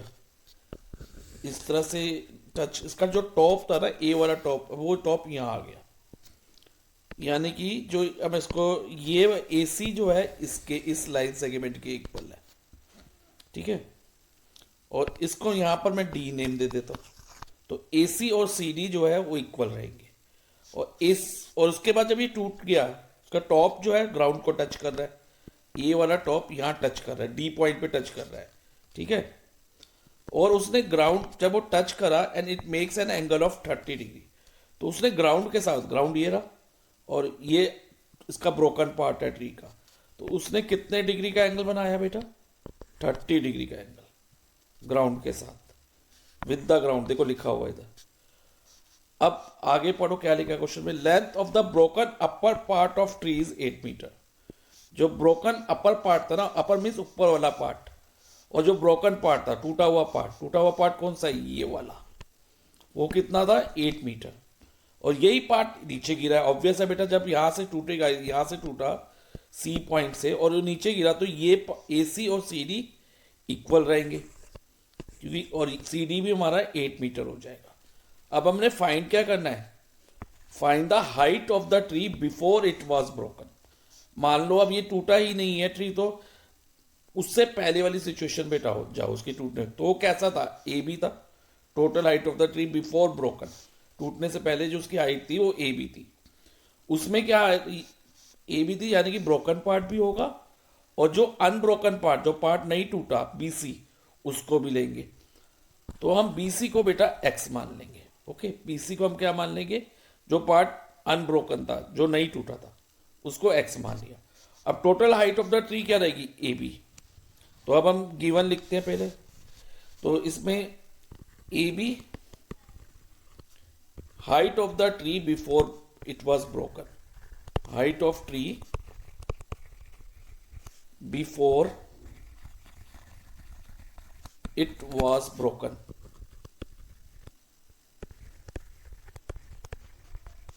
और ये कौन सा बेटा कैसे बनाए? A B, A C plus B C करके. ओके, और ए सी कितना है? 8 मीटर, और बी सी हमारा एक्स है, तो यानी कि 8 प्लस एक्स इसकी लेंथ रहेगी. अब अगर हमें एक्स पता चल जाए ना, तो हमारा आंसर आ जाएगा जो हमने फाइंड करना है, height of the tree before it was broken. तो बेसिकली हमने सबसे पहले इसमें एक्स की वैल्यू ही फाइंड करनी है, तो उसी पे हम स्ट्रेस देंगे. उसके बाद तो हमारा सम इजी हो जाएगा बहुत. और ब्रोकन पार्ट की लेंथ क्या है? ए सी है broken part. A C broken part जो है, ए सी ब्रोकन पार्ट किसके इक्वल है बेटा? सी डी के. Is equal to C D, और इज इक्वल टू 8 मीटर. इतना क्लियर हो गया बेटा। और उसका जो टॉप टच करता है ग्राउंड को, और ग्राउंड के साथ कितने डिग्री का एंगल बना रहा है, 30 डिग्री का। तो एंगल डी कितना है, 30 डिग्री। ये अब जो जो हमें गिवन था हमने लिख लिया। ओके, अब हम इस क्वेश्चन को सॉल्व करेंगे। अब देखो बेटा, हमें गिवन क्या है, राइट, ये एक राइट ट्रायंगल है सीबीडी। तो हम लिखेंगे in right triangle CBD, right triangle CBD में एंगल, जो राइट एंगल के सामने वाली साइड होती है ना, उसे हम हाइपोटेन्यूज कहते हैं। तो सी डी हाइपोटेन्यूज होगी। और हमने इसमें ट्रिग्नोमेट्री अप्लाई करनी होगी बीसी निकालने के लिए, क्योंकि हमें ना बीडी नोन है ना बीसी नोन है। अगर बीडी नोन होती तो और सीडी नोन होता, हम पाइथागोरस से बीसी निकाल लेते, लेकिन हमें बीडी नोन नहीं है। तो हम इसमें ट्रिग्नोमेट्री अप्लाई करेंगे। और ट्रिग्नोमेट्री किस एंगल के रिस्पेक्ट से करेंगे, एंगल डी के रिस्पेक्ट से, जो कि 30 डिग्री है। अब इसके लिए हमें क्या गिवन है, 90 की सामने वाली साइड हाइपोटेन्यूज, और जो हम जिस एंगल का हम रेशियो निकाल रहे हैं, जैसे एंगल डी, उसके सामने वाली साइड जो होती है बेटा, वो परपेंडिकुलर होती है। जैसे डी के अपोजिट कौन सी साइड है, बीसी है, वो बेटा परपेंडिकुलर मानी जाएगी। और 90 के सामने वाली हाइपोटेन्यूज, और जो साथ वाली साइड है एंगल के साथ, जैसे एंगल डी के साथ, उसे हम बेस कहेंगे। लेकिन हमें बेस का हमारे इस क्वेश्चन में यूज नहीं है, क्योंकि हमने ओनली बीसी की रिक्वायरमेंट है। तो अब बीसी परपेंडिकुलर और हाइपोटेन्यूज है। अब परपेंडिकुलर और हाइपोटेन्यूज ट्रिग्नोमेट्री की कौन सी रेशियो में आता है, साइन में आता है, कोस में आता है, या टेन में आता है। उसके लिए बेटा मैंने आपको एक ट्रिक बताई थी, पी बी पी और एच एच बी वाली, यानी कि पंडित बद्री प्रसाद हरर बोले। इसको आप ऐसे याद रख सकते हो। ये साइन होता है, ये कोस होता है, और ये टेन होता है। अब देखो बेटा, साइन परपेंडिकुलर हाइपोटेन्यूज किस में आ रहा है, जो हमें क्वेश्चन में गिवन है, एक्स परपेंडिकुलर और हाइपोटेन्यूज 8 मीटर। तो कौन से वाले में है, रेशियो में है, साइन में। तो हम इसमें साइन लेंगे, sine D is equal to perpendicular upon hypotenuse. तो परपेंडिकुलर कौन सा बेटा, इसमें बीसी है, और हाइपोटेन्यूज जो है सीडी है। अब डी कितना डिग्री है, 30 डिग्री, यानी कि साइन 30, और बीसी हमें फाइंड करना है, जो कि हमने एक्स एज्यूम किया था, और हाइपोटेन्यूज सीडी कितना है, 8 है। ओके, अब देखो बेटा, साइन 30 अगर आप ट्रिग्नोमेट्रिक टेबल में देखोगे तो इसकी साइन 30 जो होता है 1/2 होता है। ट्रिग्नोमेट्रिक टेबल को फॉर्म करने की एक ट्रिक होती है बेटा, जो कि मैंने सेपरेट वीडियो में एक्सप्लेन की गई है।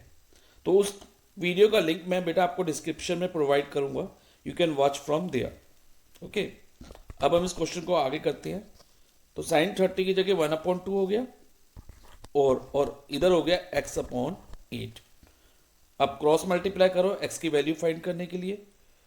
क्रॉस मल्टीप्लाई मीन्स 2 को x से मल्टीप्लाई करना है, तो 2 × x 2x हो गया, इज इक्वल टू 1 को 8 से मल्टीप्लाई करना है, तो 8 हो गया। This implies that 2x is equal to 8 हुआ, और x की वैल्यू क्या होगी, इधर 2 × x है, और हमने x की वैल्यू निकालनी है, तो हमें इस 2 को 8 के नीचे ले जाना होगा, और डिवाइजर में लिखना होगा इसको, 8/2 हो जाएगा। ओके, और इसको कट करो, देखो क्या बनता है,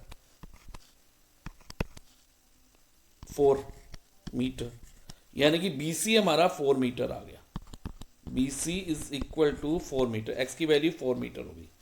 अब height of the tree before broken क्या होगी, height of tree before it was broken, before it was broken. Answer statement है बेटा। ये बेटा स्टेटमेंट्स का बहुत ध्यान रखना है, अगर आपका ये सब्जेक्टिव पेपर होता है तो उसमें स्टेटमेंट्स और वर्किंग के मार्क्स होंगे। Okay, so height of the tree before it was broken वो होगा बेटा, मैं आपको बता चुका हूँ 8 + x, फर्स्ट स्टेप में ही मैंने आपको बता दिया था। तो यानी कि 8 + x, दैट मीन्स 8 + 4, 8 + 4 यानी कि 12 मीटर। सो ये हमारा आंसर रहेगा। Height of the tree before it was broken is 12 metre. Question number 8। Two poles of equal height are standing opposite each other on either side of the road 80-meter wide. From a point between them on the road, the angle of elevation of the top of two poles are respectively 60 and 30 degree. Find the distance of the point from the two poles. बेटा इस question को थोड़ा ध्यान से समझना। हमें कहा गया है टू पोल्स हैं ऑफ इक्वल हाइट, जिनकी हाइट इक्वल है। They are standing opposite each other, वो एक दूसरे के सामने स्टैंड कर रहे हैं, खड़े हुए हैं। On either side of the road 80 metre wide. एक रोड है, कितनी वाइड है बेटा? 80 मीटर। ये हो गई 80 मीटर वाइड रोड। अब दो पोल्स हैं और दोनों पोल की हाइट जो है ना वो इक्वल है। एक पोल ये हो गया और दूसरा पोल ये वाला हो गया। दोनों की हाइट क्या बेटा? इक्वल है। तो अगर मान लो इस पोल की हाइट x है तो इसकी भी x ही होगी। फाइन। और रोड कितनी वाइड है? 80 मीटर। अब इतना फिगर बन गई। अब हम क्वेश्चन को आगे पढ़ते हैं। From a point between them, अब उनके बीच में एक पॉइंट है। पॉइंट मिडल में नहीं है बेटा, बिटवीन में है। और बिटवीन में जब हम पॉइंट मार्क करेंगे ना तो हम according to angle of elevation करेंगे of the top. Angle of elevation कहाँ से बनता है बेटा? ऊपर से नीचे की तरफ। अब पॉइंट पी नीचे है तो एंगल ऑफ एलिवेशन कुछ ऐसे जाएगा। अब पॉइंट की पोजीशन क्या रहेगी? जो बेटा जिस पोल का एंगल ऑफ एलिवेशन ग्रेटर है, बड़ा है, उस पोल जो पॉइंट है ना, जो पॉइंट है उस पोल के नियर होगा। जितना बड़ा एंगल होगा उतने ही नियर उसका पॉइंट होगा। अब मान लो ये फर्स्ट पोल का एंगल हमें 60 डिग्री दिया, तो जो पॉइंट पी होगा ना, मान लो मैं पॉइंट पी मान लेता हूँ कि पॉइंट पी है इन दोनों के बीच में, वो फर्स्ट वाले पोल के नियर होगा। तो यानी कि ये जो एंगल होगा ना 60 डिग्री हो जाएगा हमारा। ओके, तो यहाँ पर हम 60 डिग्री मान लेंगे और दूसरे वाले पोल का एंगल 30 डिग्री रहेगा। और पॉइंट जितना कम एंगल होगा उतनी डिस्टेंस ज़्यादा होगा पॉइंट का पोल से। तो ये जो है बेटा, ये वाला एंगल 30 डिग्री हो जाएगा। ध्यान रखना, फिगर को ड्रॉ करते वक्त इन चीज़ों का ध्यान रखना है बेटा। यानी कि जो एंगल बड़ा है पॉइंट उस पोल के नियर होगा, और जो एंगल स्मॉलर है, जिसका एंगल ऑफ एलिवेशन स्मॉलर है, पॉइंट उस पोल से दूरी पे होगा, ज़्यादा दूरी पे होगा, डिस्टेंस ज़्यादा डिस्टेंस पे होगा, नियर नहीं होगा। ओके, तो अब इस क्वेश्चन को हम आगे करते हैं। अब हम इस फिगर को नेम देते हैं। जैसे पहले वाले पोल को हम ए बी नेम दे देते हैं, दूसरे वाले पोल को हम डी सी या सी डी कह लो या डी सी कह लो। ठीक है, ये हमने नेम दे दिया दोनों पोल्स को, और दोनों पोल की हाइट को हमने एक्स अज्यूम कर लिया। अब हमें फाइंड क्या करना है? Find the distance of the point. Distance of the point यानी कि पॉइंट पी का डिस्टेंस दोनों पोल से, ए बी वाले पोल से भी और सी डी वाले पोल से भी निकालना है। तो बेटा टोटल डिस्टेंस कितना दिया है? 80 मीटर दिया है। ठीक है, यहाँ से लेके यहाँ तक कितना डिस्टेंस है? 80 मीटर। अगर मैं बीपी पॉइंट पी का डिस्टेंस ए बी से यानी कि बीपी को वाई कंसीडर कर लूँ तो सीपी क्या रहेगा बेटा? सीपी होगा 80 माइनस वाई। देखो कैसे, ये पूरा बीसी है, बीसी में से बीपी हटा दो बेटा तो क्या बचता है? सीपी। यानी कि सीपी जो होगा वो 80 माइनस वाई होगा। तो अब हमारी फिगर बन गई, हमने इसकी लेबलिंग भी कर ली और मेजरमेंट भी लिख दी। अब हम क्वेश्चन को करते हैं बेटा। तो सबसे पहले length of pole A B equal to length of pole C D है, और दोनों की हमने क्या एज्यूम करी है? X metre height. ओके, अब पॉइंट उनके बीच में कौन सा पॉइंट है? Point P. तो उसका BP distance of point P from first pole कितना है, वाई है। ओके, और सेकंड पोल से पॉइंट पी का डिस्टेंस यानी कि C P is equal to 80 minus Y है। और angle of elevation of first pole, ठीक है, वो कितना है 60 डिग्री, यानी कि angle A P B, angle A P B ये वाला एंगल बेटा, ये वाला, ठीक है, एंगल ए पी बी जो कि angle of elevation of first pole है कितना है 60 डिग्री ऑफ, और angle of elevation of second pole D P C कितना है 30 degree, angle D P C. ये सब हमें गिवन है, ठीक है। अब इस क्वेश्चन को हम बेटा हम सॉल्व करते हैं। हमें फाइंड क्या करना है, distance of point P from two poles, यानी कि y और 80 माइनस वाई हमें फाइंड करना है। तो इसके लिए बेटा सबसे पहले हम लेंगे right triangle A B P, क्योंकि जो ये पोल है ये परपेंडिकुलर होगा ग्राउंड के ऊपर, स्ट्रेट होगा ना पोल, तो ये परपेंडिकुलर होगा। ओके, तो हम लिखेंगे in right triangle A B P. इसमें ट्रिग्नोमेट्री अप्लाई करें तो कौन सा ट्रिग्नोमेट्री का रेशियो यूज होगा, साइन होगा, कोस होगा या टैन होगा, देखते हैं बेटा। अब क्योंकि एंगल हम ये वाला ले रहे हैं 60 डिग्री, 60 डिग्री के सामने वाली जो साइड होगी ना उसे हम परपेंडिकुलर कहेंगे। हाइपोटेन्यूज को छोड़ के साथ वाली साइड बेस होती है एंगल की, जिस एंगल का रेशियो हम ले रहे हैं 60 डिग्री की रिस्पेक्ट में रेशियो ले रहे हैं, सामने वाली साइड परपेंडिकुलर होती है। अब देखो 60 के सामने वाली साइड ए बी परपेंडिकुलर हो गई और साथ वाली साइड बी पी हमारा बेस हो गया, और 90 के सामने वाली साइड हाइपोटेन्यूज आ रही, ठीक है। तो हमारे पास इन्वॉल्वमेंट किसकी है, एक्स और वाई की है ना, यानी कि परपेंडिकुलर और बेस की है। तो परपेंडिकुलर अपॉन बेस कौन से रेशियो में आता है ट्रिग्नोमेट्रिक के, ध्यान से समझना बेटा। इसके लिए मैंने आपको एक ट्रिक बताई थी, P B P H H B वाली, डेट इज पंडित बद्री प्रसाद हरर बोले, ठीक है। उसमें ये साइन होता है, ये कोस होता है और ये टैन। इसको भी आप ऐसे याद रख सकते हो, सोना चांदी तोला, साइन कोस टैन। और टैन पी अपॉन बी यानी कि परपेंडिकुलर अपॉन बेस किस में है, टैन में है। तो हम लिखेंगे in right angle A B P tan 60 degree is equal to perpendicular यानी कि 60 की सामने वाली साइड जो कि x है, अपॉन बेस मीन्स 60 की जो साथ वाली साइड है हाइपोटेन्यूज को छोड़ के, अदर देन हाइपोटेन्यूज जो कि बीपी यानी कि y है, x अपॉन वाई।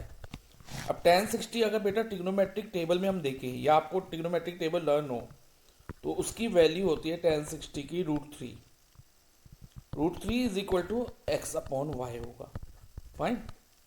और बेटा ट्रिग्नोमेट्रिक टेबल आपको लर्न करना होगा, ओके। अगर लर्न नहीं हो कर सकते तो बेटा उसके लिए एक टेबल को फॉर्म करने की एक ट्रिक होती है जो कि मैंने सेपरेट वीडियो में एक्सप्लेन की गई है, और उस वीडियो का जो लिंक है मैं डिस्क्रिप्शन में प्रोवाइड कर दूंगा, you can watch from there. अब हम इस क्वेश्चन को कंटिन्यू करते हैं। अब इसके नीचे मैं 1 लगा के क्रॉस मल्टीप्लाई करके x की वैल्यू लूँगा, ठीक है। तो x इज इक्वल टू क्या होगा, 1 इंटू एक्स, क्रॉस मल्टीप्लाई कर रहे हैं तो x होगा, कि 1 multiply any number is same number is equal to √3 multiply y. अब बेटा √3 मल्टीप्लाई वाई मतलब √3 और y। ये ध्यान रखना जब हम √3 मल्टीप्लाई वाई करेंगे ना, जो 3 है वो रूट के अंदर आएगा और y आउटसाइड द रूट आएगा। तो ये x की वैल्यू हमारे यहाँ पर आ गई √3y। इसे हम इक्वेशन 1 कंसीडर करेंगे। अब आगे ध्यान से समझना बेटा। Now in right triangle DCP, अब हम कौन सा राइट ट्रायंगल ले रहे हैं, इन राइट ट्रायंगल DCP में भी ये परपेंडिकुलर और बेस की इन्वॉल्वमेंट है, देखो। और परपेंडिकुलर अपॉन बेस क्या होता है बेटा, tan ही होता है ना, यानी कि tan 30 degree is equal to perpendicular इधर क्या है, CD है, CD और CD की वैल्यू क्या है, x है, और बेस सी पी यानी कि 80 माइनस वाई। ओके, अब टेन 30 1/√3 ट्रिग्नोमेट्रिक टेबल से अगर हम ऑब्जर्व करें तो टेन 30 1/√3 होता है is equal to x upon 80 minus y. अब क्रॉस मल्टीप्लाई करो, 1 मल्टीप्लाई बाई 80 माइनस वाई। 1 को किसी भी नंबर से मल्टीप्लाई करो तो सेम नंबर आता है, और x multiply by √3। x multiply by √3 क्या होगा बेटा, √3x होगा। अगेन √3 जो है रूट के अंदर आएगा, लेकिन x आउटसाइड द रूट होगा। और 1 multiply 80 minus y, 80 minus y ही होगा। अब x की वैल्यू इधर ये √3x मल्टीप्लाई हो रहा है तो x की वैल्यू होगी 80 माइनस वाई अपॉन √3। ओके, तो इधर से भी हमारे पास x की वैल्यू आ गई। इसे हम इक्वेशन 2 कंसीडर कर लेंगे। ठीक है, अब इस क्वेश्चन को आगे ध्यान से समझना बेटा, थोड़ी स्पेस बना लेते हैं। अब from equation 1 and 2, from equation 1 and equation 2, ध्यान से समझना बच्चे।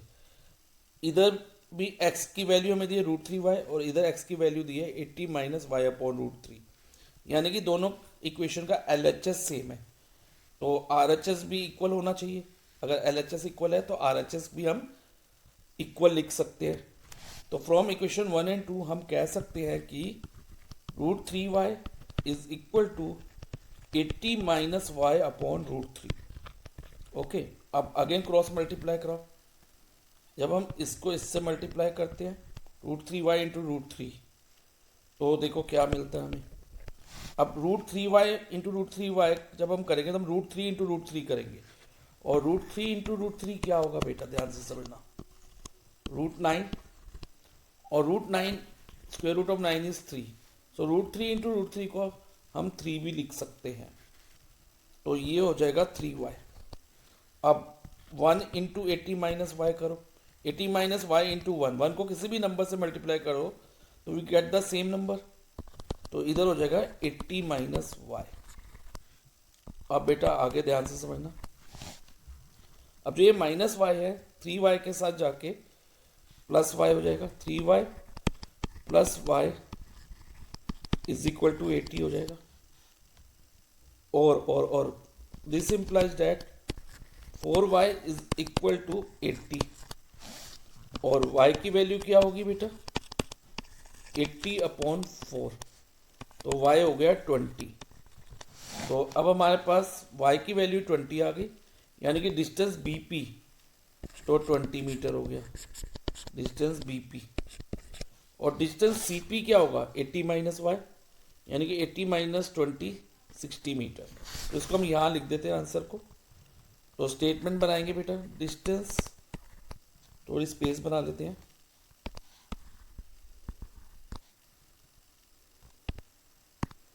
Distance of point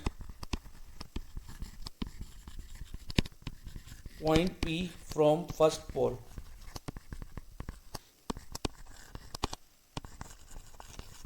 is equal to 20 metre, और distance of point P from second pole क्या होगा बेटा 80 माइनस 20, क्योंकि 80 माइनस वाई था ना, y की वैल्यू हमारी 20 आई है, तो 80 माइनस 20 यानी कि 60 मीटर। तो यही हमारा आंसर है, distance of point P from first pole is 20 metre and distance of point P from second pole is 60 metre. Question number 9th, PA and PB are tangents drawn to a circle with center O. If PA is equal to 6 centimeter and angle APB is equal to 60 degree, find the length of chord AB. इस question में हमें given है कि PA और PEB दो tangent है drawn to a circle with centre O, और इसके अलावा हमें बताया गया है कि PA जो है ना 6 सेंटीमीटर है एंड एंगल APB कौन सा बेटा, it is this one, is 60 degree. ये हमें गिवन है, हम गिवन लिख लेते हैं पहले। PA and PB are tangent to a circle with centre O and PA 6 centimetre given है और एंगल APB 60 डिग्री गिवन है। ओके, अब हमें फाइंड क्या करना है, find the length of the कोड ए बी। क्या फाइंड करना था, लेंथ ऑफ द कोड ए बी। अब ए बी की लेंथ हमें फाइंड करनी है, तो अब हम सोल्यूशन पे आते हैं बेटा। सोल्यूशन में सबसे पहले बेटा क्लास 10th के सर्कल चैप्टर में हमने एक थ्योरम करी है, that tangent drawn from an external point to a circle are equal. जैसे अब P एक एक्सटर्नल पॉइंट हो गया, एक्सटर्नल पॉइंट मीन जो सर्कल के आउटसाइड है, ओके। वहां से दो टेंजेंट ड्रॉ करें, PA और PB, ओके। तो इनकी लेंथ जो होगी ना वो इक्वल होगी। Tangent drawn from same external point to a circle are equal. तो सोल्यूशन में सबसे पहले हम ये लिखेंगे, PA is equal to PB, tangent drawn from an external point. अब इसके बाद बेटा ट्रायंगल PAB में, इन ट्रायंगल PAB हम यहाँ एंगल, इसको एंगल 1 मार्क कर लें, यानी कि एंगल PAB को 1 मार्क कर लेते हैं और PBA को 2 मार्क कर लेते हैं, ठीक है। तो और 1 और 2 एंगल इक्वल होंगे, वाई? क्योंकि बेटा क्लास 9 में हमने एक प्रॉपर्टी करी थी कि angle opposite to equal side of isosceles triangle are equal. अब इसमें हमने ये प्रूव करा है कि PA और PB इक्वल है। PA इज इक्वल टू क्या है, PB है ना, यस। सो इनके अपोजिट वाले एंगल भी इक्वल होंगे। जैसे देखो बेटा, PA का अपोजिट कौन सा एंगल है, एंगल 2, और PB के अपोजिट एंगल 1, यानी कि एंगल 1 और एंगल 2 इक्वल हो जाएंगे। तो हम लिख देंगे therefore in triangle PAB angle 1 equals to angle 2, और रीजन दे देंगे angles opposite to equal sides of an isosceles triangle क्या होते हैं, इक्वल होते हैं, ओके। तो angle 1 equals to 2 because they are angle opposite to equal side of an isosceles triangle. अब बेटा ट्रायंगल PAB में ही आप एंगल सम प्रॉपर्टी अप्लाई करो, और उसमें एंगल 1 और 2 को x कंसीडर कर लेते हैं। एंगल 1 और 2 दोनों इक्वल हैं, दोनों को क्या मान लेते हैं, x। और अब एंगल सम प्रॉपर्टी अप्लाई करते हैं इन triangle PAB।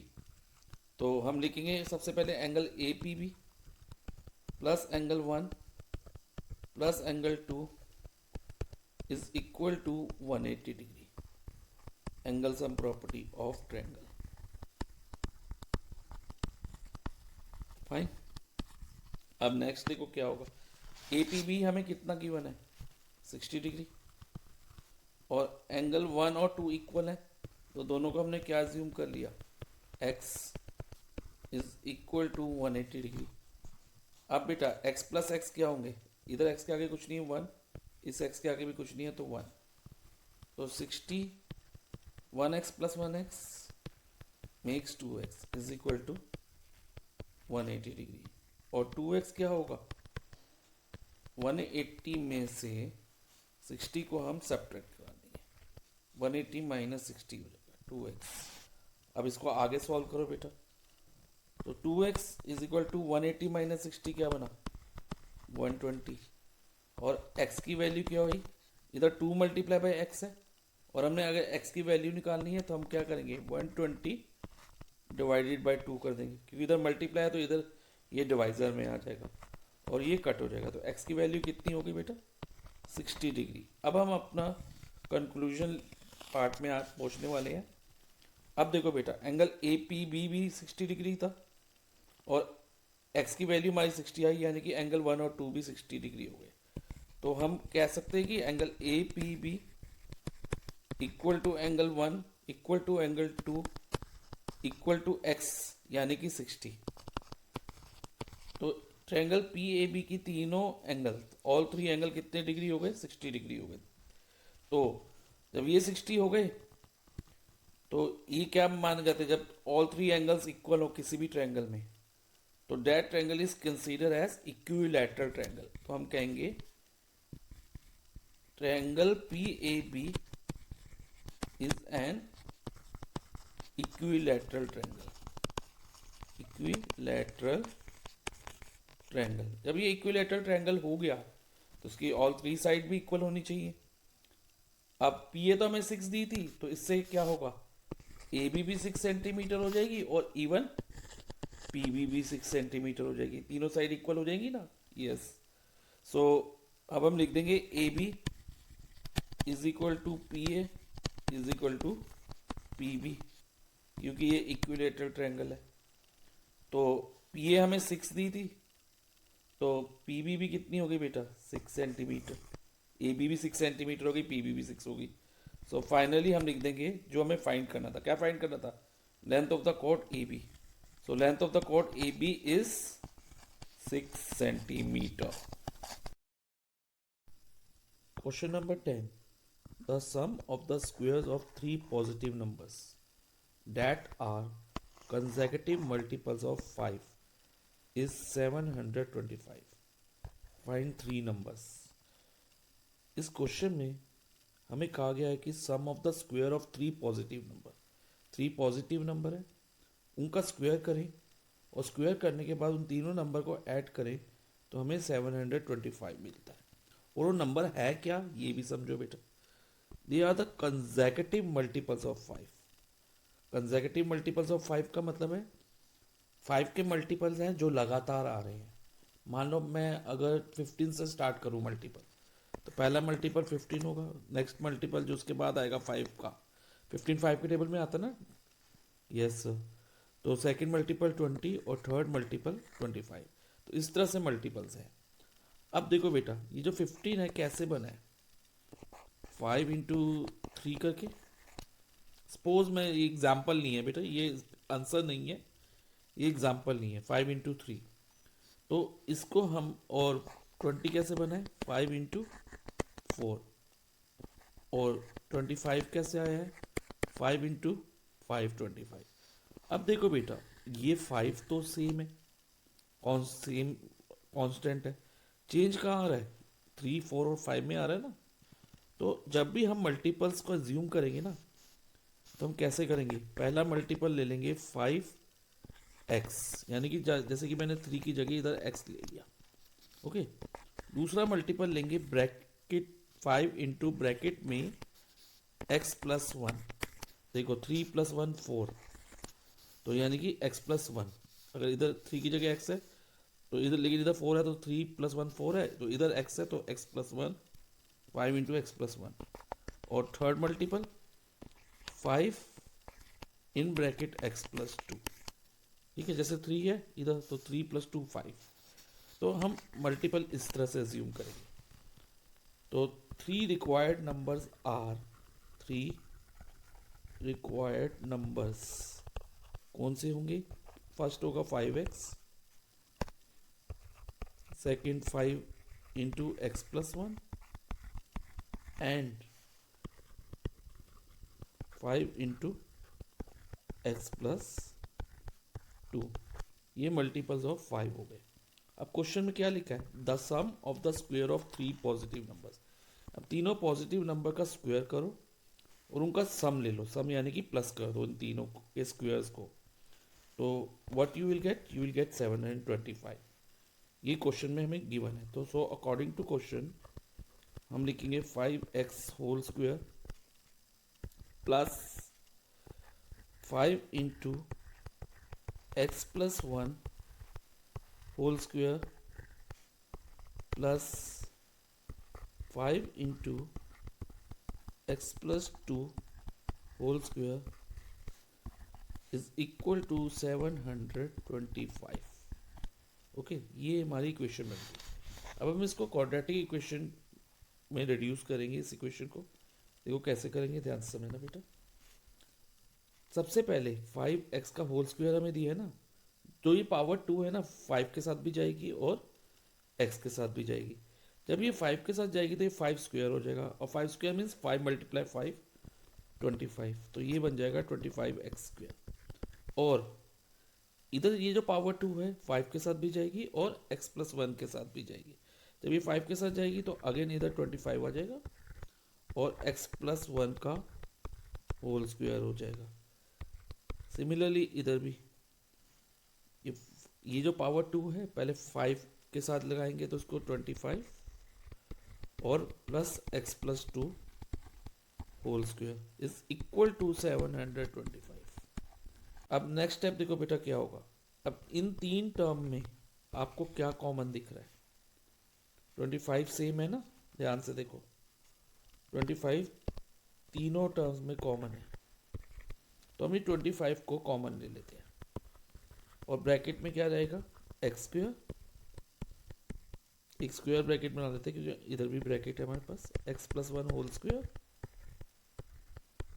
Plus x plus 2 whole square is equal to 725।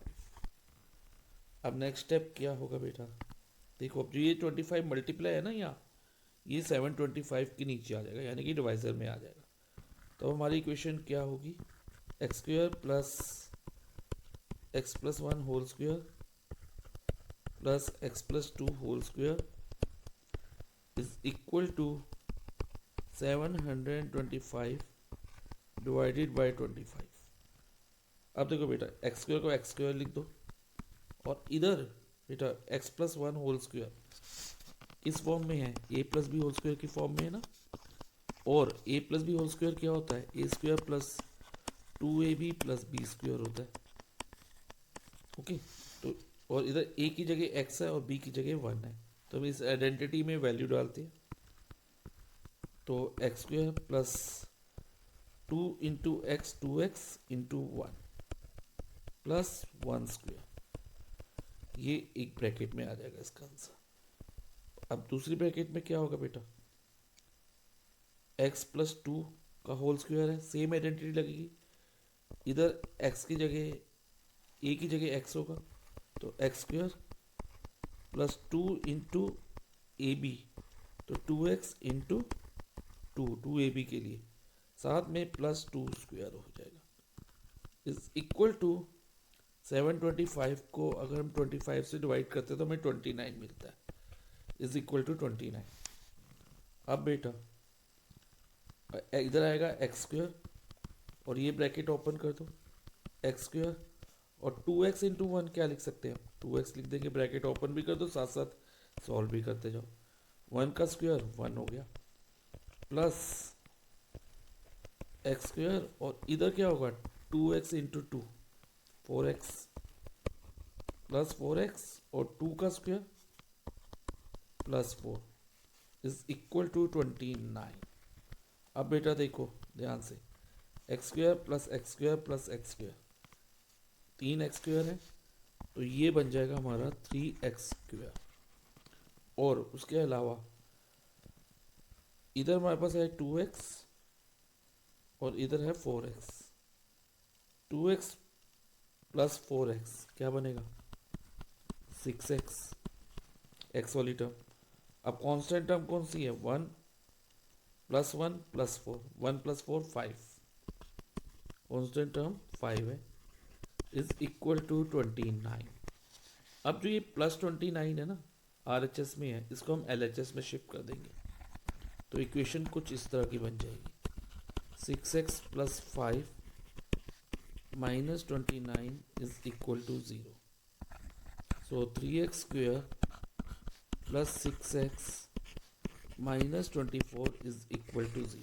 बेटा इन तीनों में क्या कॉमन है, यानी कि किससे डिविजिबल है? तीनों नंबर 3 से डिवाइड हो रहे हैं ना, तो हम इनको 3 से डिवाइड कर देंगे इक्वेशन की बोथ साइड को। जब इक्वेशन की बोथ साइड को 3 से डिवाइड करेंगे, इसकी हर एक टर्म को हम 3 से डिवाइड करेंगे लाइक दिस, तो ये कट हो जाएगा। ये तभी करना बेटा जब ये कुछ कॉमन हो इसमें, और फिर कॉमन नंबर से आप डिवाइड कर दो इसमें। तो x square plus 2x minus 8, 24 divide by 3 8, और 0 डिवाइड बाई 3 0। तो ये इक्वेशन हमारी आ गई, क्वाड्रेटिक इक्वेशन। अब इसको हम बेटा सॉल्व करेंगे इस इक्वेशन को बाय फैक्टराइजेशन मेथड। ध्यान से समझना कैसे करेंगे। अब बेटा देखो इधर इसमें मिडल टर्म क्या है हमारी? 2x, तो इसके जो कॉफिशिएंट होता है ना उसको हम सम मानते हैं। क्या मानते हैं? सम। सम हो गया +2, और जो लास्ट टर्म होती है कांस्टेंट टर्म, और multiply by the coefficient of x square, इधर कुछ नहीं एक्स स्क्वायर के तो 1, तो इन दोनों को इसके एक्स स्क्वायर के कॉफिशिएंट को -8 से मल्टीप्लाई करो तो आपको प्रोडक्ट मिल जाएगा। तो ये यानी कि 1 इंटू -8 -8, तो प्रोडक्ट -8 हो गया। ओके, अब ध्यान से समझना, अब हमें दो नंबर ऐसे चाहिए जिनको प्रोडक्ट करके, प्रोडक्ट मीन्स मल्टीप्लाई करके -8 आए और उनका सम मीन्स ऐड करके 2 आए। तो देखते हैं अब 8 कैसे कैसे बनता है बेटा। एक तो 1 इंटू 8 होता है। अब क्योंकि -8 करना है तो एक नंबर हमारा नेगेटिव होना चाहिए, एक पॉजिटिव, और क्योंकि सम पॉजिटिव है तो ध्यान रखना बड़े वाले नंबर को पॉजिटिव रखना, तभी आपका सम पॉजिटिव आएगा, क्योंकि हम सम में ग्रेटर नंबर का साइन डालते हैं। तो ये -1 इंटू 8 -8, प्रोडक्ट तो बन गया, लेकिन क्या ये सम बनता है, देखते हैं बेटा। -1 + 8 7, सम नहीं बन पा रहा, सम तो हमें 2 चाहिए, तो हम ये वाली ऑप्शन को लीव कर देंगे। फाइन, इसको लीव कर दो। अब ध्यान देना बेटा, अब हमें क्या करना है, 8 के दूसरा फैक्टर को ही ढूंढते हैं, लाइक 2 इंटू 4 8 होता है। तो अगेन हमें -8 बनाना है और सम पॉजिटिव है तो बड़ा नंबर पॉजिटिव रहना चाहिए, तो हम -2 इंटू 4 ले लेंगे। तो प्रोडक्ट तो -8 आ गया, क्या सम हमारा 2 आ रहा है, लेट अस चेक। -2 + 4 = 2, सम 2 आ रहा है बेटा, ठीक है। तो हम यही मिडिल टर्म स्प्लिटिंग इसकी लेंगे, तो ध्यान से समझना। अब इसकी मिडिल टर्म स्प्लिटिंग हम क्या देख के करेंगे, सम को देख के। तो सबसे पहले हम लिखेंगे 1x² की जगह x², कि 1 इंटू x² ही होगा, प्लस 2x की जगह क्या आ जाएगा बेटा, 2x की जगह आएगा हमारा -2x + 4x। ओके, तो इसकी मिडिल टर्म स्प्लिटिंग हो गई, और -8 = 0। अब फर्स्ट टू टर्म में क्या कॉमन दिख रहा है बेटा आपको, x कॉमन है, तो let us take x common, और ब्रैकेट में रहता है x -2, और लास्ट टू टर्म में क्या कॉमन दिख रहा है बेटा, वेरिएबल में तो कुछ कॉमन नहीं है, लेकिन कांस्टेंट टर्म में 4 कॉमन है, नंबर में 4 कॉमन है, तो 4, और ब्रैकेट में रहेगा 4 इंटू एक्स था तो x रह जाएगा, और 8/4 2 रह जाएगा -2, और प्लस माइनस माइनस ही रहेगा, इधर साइन माइनस कराएगा, = 0। अब देखो बेटा, इसमें कुछ कॉमन दिख रहा है आपको, यस, x -2 दोनों में कॉमन है, तो अब हम x -2 कॉमन ले लेंगे। जब x -2 कॉमन लेंगे तो ब्रैकेट में क्या रहेगा, x + 4 = 0। अब नेक्स्ट स्टेप होगा बेटा, x -2 = 0 और x + 4 = 0। अब x -2 इसके साथ जाके +2 हो जाएगा, और x इसके साथ जाके 0 - 4 हो जाएगा। तो x की वैल्यू आइदर 2 आएगी और x की वैल्यू -4 आएगी। अब बेटा, क्योंकि क्वेश्चन में लिखा था 3 पॉजिटिव नंबर, हमें कौन से नंबर लेने थे, 3 पॉजिटिव नंबर, तो इसलिए हम x की जो नेगेटिव वैल्यू आई है ना उसको नेग्लेक्ट कर देंगे, ठीक है। तो ये नेग्लेक्ट कर देंगे, तो x की कौन सी वैल्यू कंसीडर करेंगे, x = 2। अब हम अपने फाइनल आंसर की तरफ पहुंच रहे हैं बेटा, ध्यान से समझना। अब 3 कॉन्सेक्यूटिव नंबर कौन से रहेंगे, 3 रिक्वायर्ड नंबर। फर्स्ट नंबर होगा हमारा, फर्स्ट नंबर होगा 5x। 5x means 5 into 2, that is 10। Second number रहेगा हमारा 5 इंटू x + 1, यानी कि 2 + 1। 2 + 1 क्या होता है, 3 होता है, = 15। और थर्ड नंबर यानी कि थर्ड मल्टीपल कह लो या थर्ड नंबर कह लो, 5 इंटू x + 2, यानी कि 2 + 2 4, 20। तो यही हमारा आंसर हो गया। सो 3 रिक्वायर्ड नंबर आर 10, 15 एंड 20।